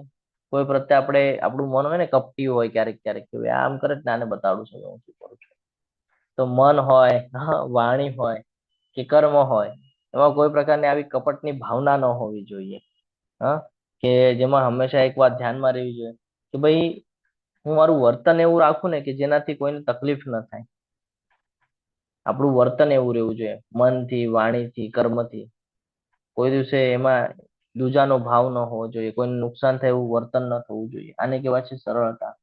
આગળ છે ભાઈ સૌથી મહત્વનું સદગુરુનો આશ્રય. જો ગુરુનો આશ્રય હશે તો ખબર પડશે કે ભાઈ શું કરવા યોગ્ય છે અને શું કરવા યોગ્ય નથી. એટલે હંમેશા આધ્યાત્મિક જે ગુરુ હોય એનું સન્માન કરવું જોઈએ, સેવા કરવી જોઈએ. ત્યારે આપણને ધીરે ધીરે ધીરે ધીરે કહીએ ને કે ભાઈ શુદ્ધતા આવે આપણી અંદર, અને એ જે આજ્ઞાઓ આપે છે આપણને એનું પાલન કરવું જોઈએ. પણ આપણે શું કરીએ છીએ? ના ના પ્રભુજી મને નહીં ફાવે ક્લાસ, મારે તો આ કામ છે, મને નહીં ફાવે, મારે ઓલી સેવા છે પ્રભુજી, મારથી નહીં થાય. આ ધ્યાનમાં રાખવાનું છે. આપણા માટે છે આ બધું. આપણને ઓપોર્ચ્યુનિટી આપે છે આપણા શિક્ષા ગુરુઓ, પણ આપણે લેતા નથી. આપણે કહે છે ના ના મારાથી નહીં થાય. પણ એ લેશું તો આપણો લાભ છે, એમાં એમનો કશો લાભ નથી. આ સમજવું જરૂરી છે. હા, કે ગુરુ જે છે જીવનમાં શું કામ દીક્ષા લે છે? આધ્યાત્મિક પ્રગતિ કરવા માટે જ ને, કે ભાઈ હું આ ભૌતિક જગતના સંસાધનોથી થોડો અળગો થાવ અને ભગવાનની ભક્તિમય સેવામાં થોડો ધ્યાન આપું, થોડો ઉન્નત થાવ. અને એ જ આપણને ચાન્સ આપે છે તો આપણે ચાન્સ લેવા તૈયાર નથી. પાછા આપણે ના પાડી દઈએ છીએ પ્રભુજી મારાથી નહીં થાય. એટલે આ સમજવું જરૂરી છે. આગળ છે શુદ્ધતા એટલે કે પવિત્રતા. પવિત્રતા ખાલી શરીરથી થાય છે, બે પ્રકારે થાય છે. આપણે કાલે પણ ચર્ચા કરી ગયા કે આંતરિક શુદ્ધિ અને બારેથી શુદ્ધિ. તો બારેથી આપણે સારા કપડાં પહેરીએ, સ્નાન કરીએ, આ બધું આપણા શરીરને શુદ્ધિ છે. ઘરને સ્વચ્છ રાખવાનું મંદિરની જેમ. અને આંતરિક શુદ્ધિ એટલે શું? કોઈ પ્રત્યે દ્વેષ ન રાખવો, ઈર્ષા ન રાખવી, લોભ ન રાખવો. હંમેશા ભગવાનનું સ્મરણ થવું જોઈએ આપણાથી. આગળ છે સ્થિરતા. સ્થિરતા એટલે ભક્તિમાં દ્રઢ રહેવું જોઈએ, કે કોઈ પણ પરિસ્થિતિ આવે એમાં વિચલિત ન થવું જોઈએ. કેટલું પણ સિચ્યુએશન ખરાબમાં ખરાબ, વર્સ્ટમાં વર્સ્ટ સિચ્યુએશન આવે તો એમાં પણ આપણે પોતાને કહીએ ને કે ભાઈ પેશન્સની સાથે સ્થિરતા રાખવી જરૂરી છે. કે ભલે આજે મારું માઇન્ડ ડાયવર્ટ થઈ રહ્યું છે માળામાંથી, વાંધો નહીં, પણ માળા ચાલુ રાખવાની છે, સ્થિરતા ચાલુ રાખવાની છે. એવું નથી કે ભાઈ માઇન્ડ ડિસ્ટર્બ છે તો માળા નહીં કરું, નહીં, માળા કરવાની છે. માઇન્ડ ડિસ્ટર્બ હોય એ અલગ પાર્ટ છે, પણ માળા અલગ પાર્ટ છે. તો એ હંમેશા થવું જોઈએ કે કેટલી પણ સમસ્યા આવે તો ભગવાનનો જે માર્ગ છે એ કોઈ દિવસે છોડવો જોઈએ નહીં. આગળ છે આત્મસંયમ. આત્મસંયમ એટલે શું? Self control. કાચબાનું ઉદાહરણ લઈ શકીએ છીએ આપણે. હા, એ કેવું પોતાને સંકોચી લે છે, એવી રીતે મન અને ઇન્દ્રિયો પર નિયંત્રણ રાખવું. તો આ સમજવું જરૂરી છે કે આપણી જે જીભ છે એને ઘણી બધા ટેસ્ટની બહુ આદત હોય કે ભાઈ આ પણ ખાઈ લઉં ને ઓલું પણ ખાઈ લઉં ને ઓલું પણ ખાઈ લઉં, પણ આપણને એ ખ્યાલ રહેવું જોઈએ કે ભાઈ ખાવાનું જ છે જે ભગવાનને અર્પણ હોય. બીજું ખાશું તો એ પ્રસાદીમાં ગણાવાનું નથી. આંખ છે, સવારે ઉઠે તો રીલ્સમાં વહી જાય છે આંખ, તો રીલ્સમાં ન જતા મંગળા આરતીમાં જવી જોઈએ. આને કહેવાય આત્મસંયમ. હા, ક્યારેક ગુસ્સો આવી જાય કોઈ પ્રત્યે તો કે ક્રોધ ઉપર નિયંત્રણ રાખવું, આને કહેવાય આત્મસંયમ. આ સમજવું ખૂબ જરૂરી છે. તો આ હંમેશા આવું થાય ને, જો આવું બધું થાય ને ત્યારે આપણને આવા બધા પ્રશ્ન, આ બધું લખી રાખવાનું છે. એકચ્યુઅલી આપણે આમાં પ્રશ્ન થવા જોઈએ આપણને રોજ. શું પ્રશ્ન પૂછવાનો છે ખબર છે? આજે હું આખા દિવસમાં વિનમ્ર હતો? શું મેં આજે આખા દિવસમાં દેખાડો કર્યો? કોઈને કઈ દેખાવો કર્યો મેં? શું મારા લીધે આજે કોઈને તકલીફ થઈ? અહિંસા જેવું કઈ કાર્ય થયું? કોઈ પર હિંસા થઈ? કોઈને દુઃખ થયું? દુઃખ પહોંચાડ્યું? તો આજે મેં મારા ગુરુએ જે આદેશો આપ્યા એનું પાલન કર્યું? આ બધું થવું જોઈએ આપણને. તો આજે મેં મારા મન અને ઇન્દ્રિયો પર નિયંત્રણ રાખી શક્યો હું? Yes no, yes no, yes no. આવી રીતે બનાવશો ને તો એક સિચ્યુએશન આવશે કે જ્યારે તમને ક્લિયરન્સ થશે કે તમે કેટલી ભૂલ કરી રહ્યા છો. આ આપણી માટે છે. એકચ્યુઅલી ભગવદ્ ગીતા આપણને આપણી માટે આપેલું છે. અહીંયા સુધી ક્લિયર છે? હરે કૃષ્ણ. હા પ્રભુજી. તો આપણે આગળ વધીએ. આગળ છે ભાઈ ક્યાં સુધી પહોંચ્યા હતા આપણે? આત્મસંયમ સુધી પહોંચ્યા ને. ઇન્દ્રિય તૃપ્તિના વિષયોનો ત્યાગ. હવે આ પણ સમજ. હા હા હા, બરાબર. હા, અહીંયા બરાબર છે ને? ઇન્દ્રિય તૃપ્તિના વિષયનો ત્યાગ, બરાબર. વિષયોનો ત્યાગ, આનો અર્થ શું છે? કે ભાઈ વૈરાગ્ય. વૈરાગ્ય એટલે શું? ભૌતિક જગતથી શું કે દૂર છે થવું, ભગવાન એટલે આપણને? કે મનુષ્ય બિનજરૂરી ઈચ્છાને પૂરી કરવી ન જોઈએ. આ સમજવું જરૂરી છે કે જે જેટલું ઇમ્પોર્ટન્સ છે ને એને એટલું જ આપવાનું છે. જેની જરૂરત નથી એને શું કામ ઇમ્પોર્ટન્સ આપવાનું છે? હા, જેમ આપણે ફોર એક્ઝામ્પલ મોબાઈલ હોય આપણી પાસે, હા, તો આપણને એવું થાય કે ભાઈ મોબાઈલ છે મારી પાસે, ક્લાસ કરવાના છે તો મને એ માટે લેપટોપ જ જોઈએ. શું કામ? ભાઈ મોબાઈલ થી પણ તો ક્લાસ થઈ જશે. પ્રીચિંગની સેવા હોય તો લેપટોપની જરૂર પડે. ઘણા બધા લોકો તો પ્રીચિંગ પણ મોબાઈલ થી કરી લે છે. તમે બધા જોયું હશે. આ સમજવું ખૂબ જરૂરી છે કે આપણે કઈ વસ્તુને કેટલી ઇમ્પોર્ટન્સ આપવાની છે. કે હું એને જો લઈને રાખીશ, જો હું એનો ભગવાનમાં ઉપયોગ નહીં કરું તો એ એમને પડી રહેશે. જેમ તમારા ઘરની બારે ગાડી તમે લઈને રાખી હશે, એક ને બે લઈને રાખી હશે, પણ એનો ઉપયોગ જ નથી થઈ રહ્યો તો એ ખાલી બારે રાખીને શું કરશો તમે? ડેડ ઇન્વેસ્ટમેન્ટ થઈ ગઈ ને. તો આ સમજવું જરૂરી છે કે ઇન્વેસ્ટમેન્ટ એવી જગ્યાએ થવી જોઈએ જ્યાંથી કંઈક આપણને કે આપણો ઉદ્ધાર થાય. તો એને તમે ભગવાનની સેવામાં લગાડો એટલીસ્ટ. આપણે ઘણો બધો આપણને ઓપોર્ચ્યુનિટી મળે છે કે ભાઈ મોબાઈલ છે. એક એક્ઝામ્પલ દઈ દો, મોબાઈલનું જ આપણે લઈએ તો મોબાઈલ છે. આમ તો આપણે ન કરવા જેવી ઘણી બધી બાબતો મોબાઈલ દ્વારા કરતા હોઈએ, પણ મોબાઈલનો સાચો ઉપયોગ શું છે? કે ભાઈ મોબાઈલનો ઉપયોગ જેમ શ્રીલા પ્રભુપાદજીનું યાદ આવે છે કે એમની પાસે પણ ટાઈપરાઇટર ને બધું હતું, એ સમયનું બધું હતું. તો એ કહેતા હતા કે ભૌતિક જગતના વસ્તુઓનો ત્યાગ કરવો જોઈએ. આ શ્લોક એટલે આ શ્લોકને અટેચ છે એટલે હું યાદ આવ્યું એટલે તમને કહું છું કે ભાઈ એમને એક વ્યક્તિ દ્વારા એવો પ્રશ્ન કરવામાં આવ્યો કે ભાઈ તમે કહો છો ભૌતિક ને બધું ત્યાગ કરવું જોઈએ, અને તમે જે આ ટાઈપરાઇટર ને બધું આ તો ભૌતિક છે કે આનો શું કામ ઉપયોગ કરો છો એમ કે. ત્યારે શિલા પ્રભુપાદજીએ કીધેલું કે હું એમ નથી કહેતો કે એનો ત્યાગ કરો, એનો યોગ્ય ઉપયોગ કરો એમ કે છે કે હું એને ભગવાનની સેવામાં લગાડું છું. ટાઈપરાઇટર છે તો હું એને ભગવાનની સેવામાં ટાઈપિંગમાં લગાડું છું. રેકોર્ડર છે તો એમાં હું રેકોર્ડ કરું છું ભગવાનના શાસ્ત્રોને. છે ને? તો આ સમજવું જરૂરી છે. તો એવી જ રીતે આપણે આગળ મોબાઈલ છે તો આપણે એનો ઉપયોગ કરવો જોઈએ ભગવદ્ ગીતાના ક્લાસ માટે, હા, કીર્તનમાં જોડાવા માટે, જપા સેશનમાં જોડાવા માટે, મંગળા આરતીમાં જોડાવા માટે આપણે એનો ઉપયોગ કરવો જોઈએ. ઘણા બધા લોકો મોબાઈલ પરથી પીપીટી બનાવી દે છે. ઘણા બધા લોકો સેવાઓ આપે છે, એડમિન કોર્સ ને. તો આપણે એનો ઉપયોગ ભગવાનના કામોમાં કરવો જોઈએ. તો આનાથી આપણે શું કરી શકીએ છીએ? ઇન્દ્રિય તૃપ્તિના વિષયોનો ત્યાગ. કે જેની જરૂરત નથી એને એટલું ઇમ્પોર્ટન્સ આપવાની જરૂરત નથી. આનાથી પહેલા આપણને એવું હતું કે ભાઈ ચા કોફી વગર ચાલશે ને, હવે ચાલે છે. આને કહેવાય ઇન્દ્રિય તૃપ્તિના વિષયોનો ત્યાગ. ક્લિયર છે? કે હા ભક્ત છે એ કોઈ દિવસે વસ્તુઓનો ત્યાગ નથી કરતો, પણ એનો ઉપયોગ છે ને ભગવાનની સેવામાં કરે છે. આ શ્રીલા પ્રભુપાદજીના ઉદાહરણ દ્વારા આપણે સમજી શકીએ છીએ. આને યુક્ત વૈરાગ્ય કહેવામાં આવે છે, કે એની સાથે પણ વૈરાગ્ય છે. એટલે કે ભૌતિક જગતમાં એનો ઉપયોગ નથી, પણ આધ્યાત્મિકમાં એનો ઉપયોગ કરવામાં આવી રહ્યો છે. આગળ છે મિથ્યા અહંકારનો અભાવ. ખોટો અહંકાર, આપણને બધાને ખબર છે ખોટો અહંકાર એટલે શું, કે ભાઈ હું શરીર છું અને મારા દ્વારા બધું થઈ રહ્યું છે, હું બહુ શ્રેષ્ઠ છું. આ આપણો ખોટો અહંકાર છે. સાચો અહંકાર શું છે? સાચી ઓળખ શું છે આપણી? આપણે બધા કોણ છીએ? ભગવાનના સેવક છીએ, છે ને, કૃષ્ણના દાસ છીએ આપણે. એ પ્રમાણે આપણે આપણું જીવન જીવવું જોઈએ. પણ આપણે જીવીએ છીએ કે નહીં? આપણે કહીએ છીએ કે ભાઈ હું ડોક્ટર છું, હું એન્જિનિયર છું, હું વકીલ છું. હા, કોઈ કે ભાઈ હું બહુ સુંદર છું, કોઈ કે ભાઈ હું બહુ કરોડપતિ છું. આ બધું આપણને કહીએ ને કે ભાઈ આ આત્માની ઓળખ નથી, આ શરીરની ને ભૌતિક જગતની ઓળખ થઈ. આત્માના ઓળખ તરીકે જોવું જોઈએ તો આત્માની ઓળખ એવી રીતે થાય છે કે ભાઈ હું ભગવાનનો દાસ છું, હું ભગવાનનો અંશ છું, અને મારે ભગવાનની સેવામાં પોતાને લગાડવું જોઈએ. તો આ સમજવું જરૂરી છે. સમય થઈ ગયો છે. એક 5 મિનિટમાં આપણે આ જે 9 નંબરનો શ્લોક છે ને, 9 નંબરનો શ્લોક સમજી લઈએ અને પછી આપણે જોઈએ તો કન્ક્લુડ કરશું. તો આપણે આવી ગયા જન્મ મૃત્યુ જરા વ્યાધિના અનિષ્ટની અનુભૂતિ. આનો અર્થ શું છે ખબર છે? હરે કૃષ્ણ. ભગવાન આપણને આ શું કામ જ્ઞાન આપે છે? કે ભક્તો હોય ને, જેને જ્ઞાની કહીએ આપણે, જેની પાસે જ્ઞાન છે, આત્મા શું, પરમાત્મા શું, ભૌતિક જગત શું, એ હંમેશા એના માઇન્ડમાં પ્રશ્ન આવતા હોય. શું આવતા હોય? કે હું વારંવાર શું કામ જન્મ લઉં છું? શું રીઝન છે? ખોલો ભગવદ્ ગીતા, ખબર પડે કે ભાઈ વારંવાર જન્મ શું કામ.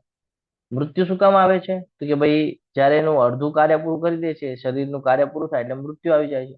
વૃદ્ધાવસ્થા કેમ આવે છે? કે ભાઈ મૃત્યુની પહેલા વૃદ્ધાવસ્થા આવવી જરૂરી છે. હા, રોગ કેમ થાય? તો કે ભાઈ રોગ આવે ત્યારે તો ખબર પડે કે હવે આનું પૂરું થવાનું છે.